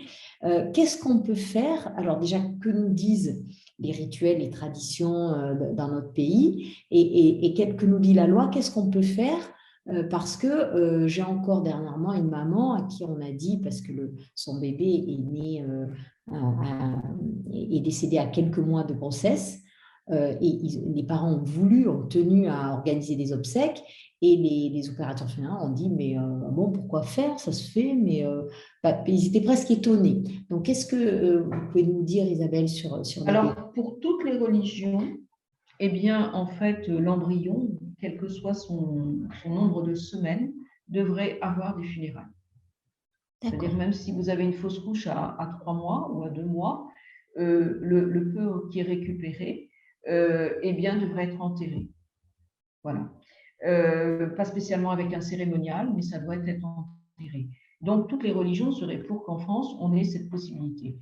Malheureusement, on ne l'a pas. On ne l'a pas avant 6 mois. Avant 6 mois, on ne peut pas organiser des funérailles. 6 mois de grossesse, hein, j'entends. Donc, ça pose problème pour les croyants, en tout cas les très pratiquants, parce que ça veut dire que les embryons, etc., on sait que ça finit à la crémation et ensuite, voilà, et ça ne plaît pas du tout à tous les parents qui perdent un enfant et aux femmes qui font une fausse couche. À partir de 6 mois, par contre, la loi l'autorise, organiser des funérailles. En général, c'est pris en charge par les parents. Si ce n'est pas possible, les mairies peuvent prendre en charge, il y a des aides qui peuvent exister. Mais il est vrai que souvent, la famille n'encourage pas en disant à quoi ça sert, ça va t'obliger à aller au cimetière, ça va t'obliger à te rappeler ce souvenir qui n'est pas très agréable, passe à autre chose, quoi. Je dirais aux parents de décider ce qu'ils ont envie de faire parce que parfois, ça peut les aider justement à passer à autre chose que de faire des funérailles. En disant, malheureusement, cet enfant n'a pas vécu telle raison. Allons jusqu'au bout, accompagnons-le dans sa dernière demeure et on aura l'impression d'avoir fait quand même quelque chose pour lui. Alors que quand ça part vers l'extérieur et qu'on n'a pas la mainmise sur ce qui va se passer de son devenir, eh bien, on a l'impression qu'on nous le vole d'une certaine façon, qu'on nous le prend. Donc, je pense que les parents qui décident de vouloir faire quelque chose, et pourquoi pas d'avoir une cérémonie, qu'elle soit religieuse ou pas, eh bien, qu'on les laisse faire. Qu'on les laisse faire. Je ne comprends pas que les entreprises des pompes funèbres s'interrogent du pourquoi. Elles devraient répondre à la demande. Voilà. Alors, toutes ne le font pas et j'en profite pour saluer le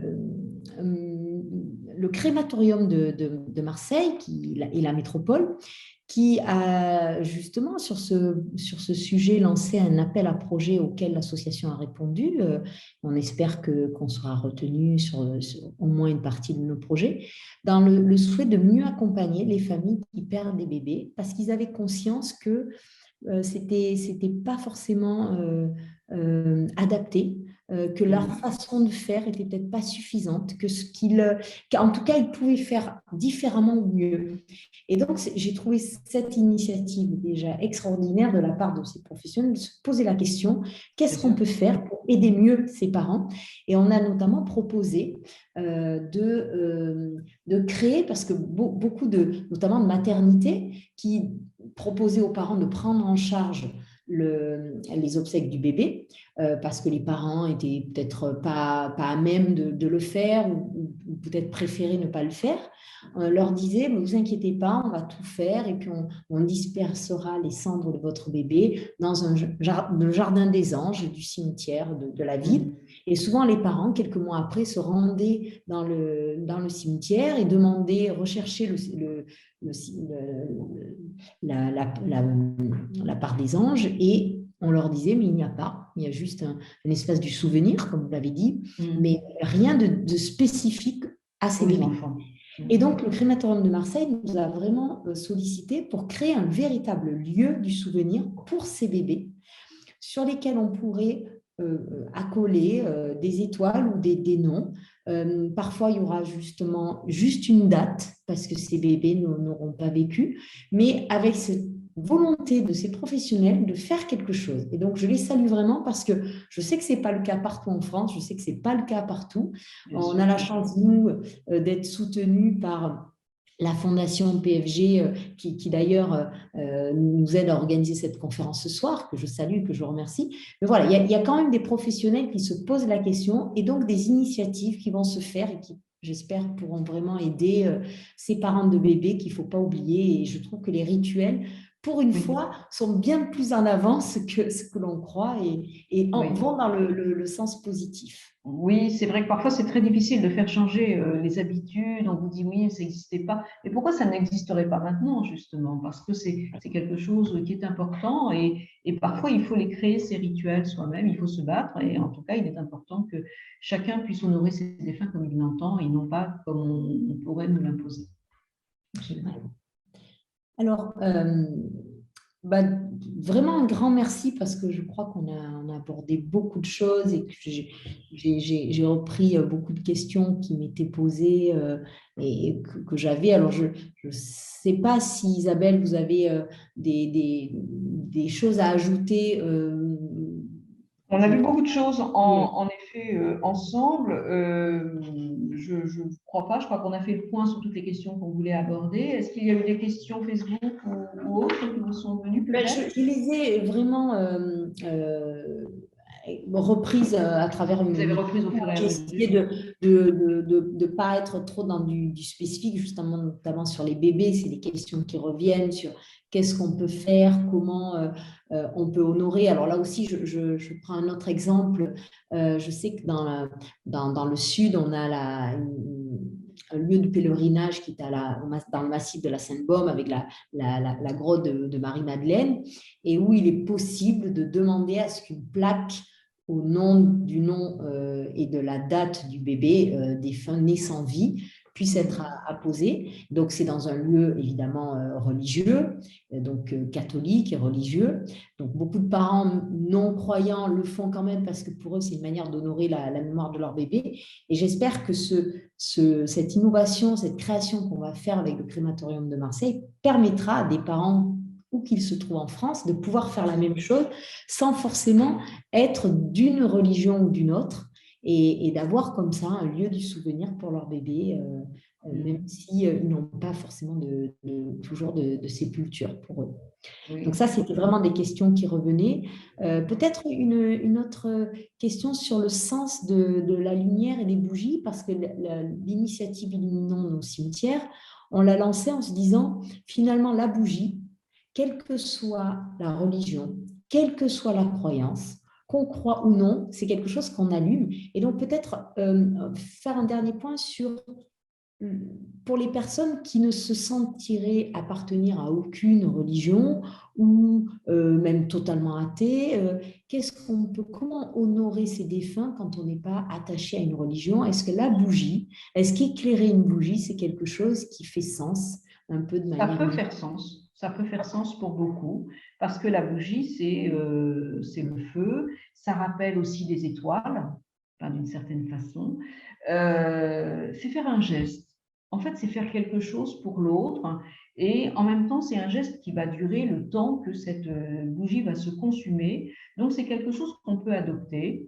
Comme mettre des fleurs, ça peut être aussi quelque chose qui peut se faire du bien parce que l'autre aimait telle couleur ou aimait ce parfum. Ça peut être aussi apporter un objet, mettre un objet particulier sur la tombe. Ça peut être ce genre de choses. Ça peut être dire un texte. Ça peut être parler tout simplement. Voilà, de souvenirs communs ou parler de la vie actuelle qu'on peut partager avec les frères et sœurs. C'est donner des nouvelles de la famille. C'est en fait tout est possible. Comme vous parliez tout à l'heure, est-ce possible de chanter? Pourquoi pas? Pourquoi même ne pas apporter une chanson enregistrée qu'on a envie de faire entendre dans le cimetière? L'important, c'est que ça ne soit pas à fond, mais ce n'est pas interdit en soi. En fait, on peut créer ses propres rituels parce qu'ils nous viennent du cœur et je crois que ce seront les meilleurs. Il n'y a pas de règles à suivre. Voilà. Je crois que se créer ses propres rituels, des proches pourront vous donner des idées, ne pas s'interdire à les écouter, mais par contre, ne pas les autoriser à vous interdire de faire des choses. Je crois que c'est ça qui est important. De dire, après tout, j'ai envie de le faire, j'ai envie de mettre un tapis de fleurs blanches sur la tombe de ma fille, ben, j'ai envie de le faire. Eh bien, je le fais. Et peu importe ce que vous en pensez, moi, je pense que c'est une bonne chose de l'honorer de cette façon-là.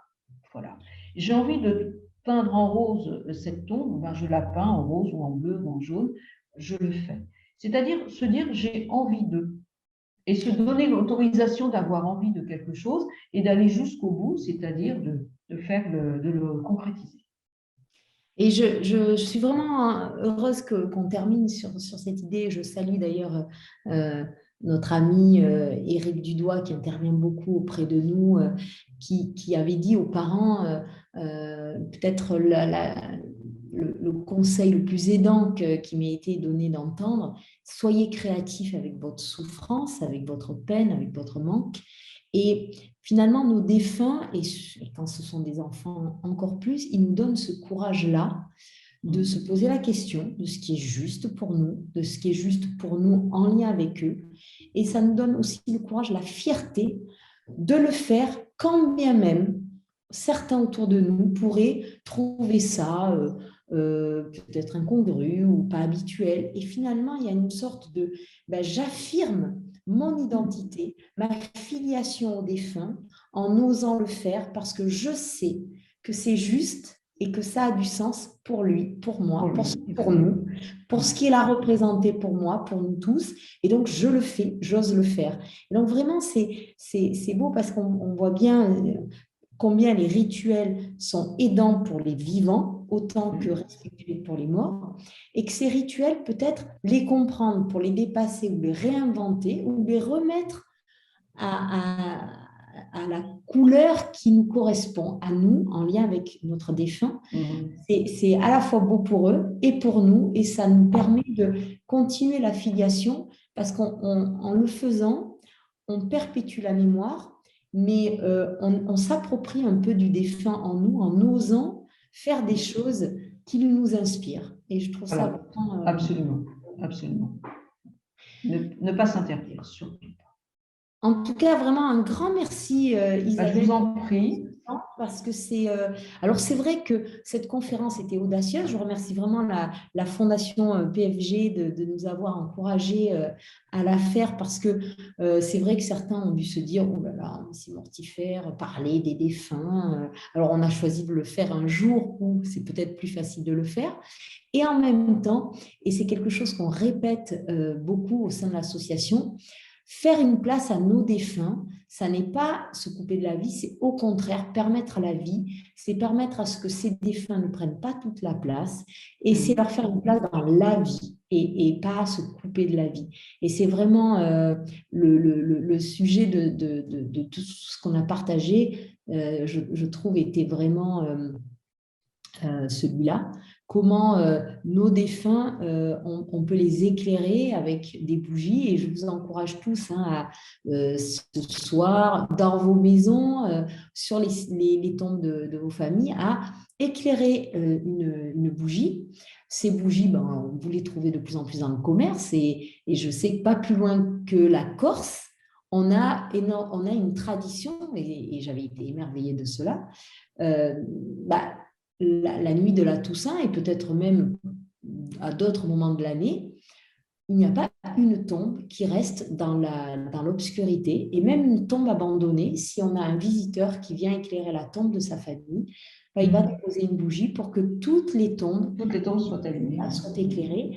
Et je trouve ça formidable, parce que c'est comment l'obscurité, donc nos défunts qu'on ne voit plus, on les remet dans la lumière pour qu'ils nous éclairent dans notre vie, dans nos traditions, dans nos filiations. Et je trouve ça très beau. Donc, je vous encourage. C'est un très beau rituel, et il faut le perdurer, absolument, pour que ça perdure. Tout à fait. Voilà. Et je voulais aussi vraiment vous remercier, vous dire aussi que pour ceux qui veulent aller plus loin avec Isabelle, il y a des livres, par exemple. Voilà. Il y a un de mes derniers livres, Connaître et comprendre le judaïsme, le christianisme et l'islam, paru aux éditions Le Passeur, qui reprend en 200 questions donc tout ce que l'on peut savoir sur les rites funéraires, mais aussi sur les croyances, les pratiques autour de l'alimentation, de l'hygiène, etc. Et donc, ça permet comme ça de découvrir les religions simplement pour les comprendre et mieux les connaître, mais certainement pas pour croire. Voilà. Alors, ce que je trouve formidable, c'est comprendre la religion des autres. Ça nous permet déjà de comprendre la nôtre. Ça nous permet de comprendre que finalement, dans ces monothéismes qui nous relient tous, beaucoup en France, on est très voisins, très proches, même si les rituels sont différents. les croyances et ce qui nous construit, nous façonne est vraiment commun. Ça nous permet d'être aussi plus tolérants, de nous sentir un peu plus unis dans un monde qui a tendance à nous diviser extrêmement ou nous mettre dans des communautés qui seraient forcément en opposition et en guerre. Et on voit qu'au contraire, les religions et les textes et les traditions sont belles à partager, à se connaître, à se comprendre, à se respecter. Et vous avez aussi un autre livre merveilleux qui a beaucoup de sens pour nous aussi, c'est Être père dans le judaïsme, le christianisme et l'islam. Donc, je ne sais pas si vous l'avez apporté. Oui, tout de suite, le voici. Voilà, c'est Être père, donc dans le judaïsme, le christianisme et l'islam, qui est paru aux éditions Nouvelle Cité. Voilà. Et alors, oui. J'aime particulièrement ce titre et ce livre parce que, et là aussi je parle du sujet de l'association, quand on parle de mort d'enfant, on a tendance à plaindre beaucoup les mamans. On a toujours l'impression, surtout quand c'est un bébé, ah ben oui, la maman, et on oublie le papa, comme si le papa n'avait pas grand-chose à avoir dans la peine. Et finalement, ce livre qui met en avant les pères et comment dans les religions aussi on leur donne une juste... Ils ont une place, ils ont une vraie place à tenir en tant que papa, absolument. Voilà. Et à tous les moments de la naissance jusqu'à l'âge adulte et même au-delà, absolument. Voilà. Et donc on leur redonne leur place. De leur revaloriser cette place dans le deuil, de dire il n'y a pas que souvent la première chose qu'on dit à un papa quand il vient de perdre son enfant dans les établissements hospitaliers, c'est soyez fort pour votre femme. Comme si déjà, lui, sa peine, elle était une affaire et qu'il avait déjà la mission d'aider avant même lui de partager sa peine. Donc voilà, rendre un peu aussi hommage à ces papas formidables et à leur rôle important auprès dans les familles. Voilà, donc je vais terminer sur cette note et vous remercier vraiment beaucoup. Alors cette conférence, vous pouvez la revisionner bien sûr en replay. Elle sera aussi sur la chaîne YouTube de l'association Le Point Rose. Et n'hésitez pas à nous envoyer des messages si vous voulez des coordonnées d'Isabelle et d'autres questions auxquelles nous répondrons avec grand plaisir. Merci à tous. Merci beaucoup à tous. Et bonne soirée à tous. À bientôt. Merci beaucoup. Merci Isabelle. Au revoir. Au revoir, à bientôt.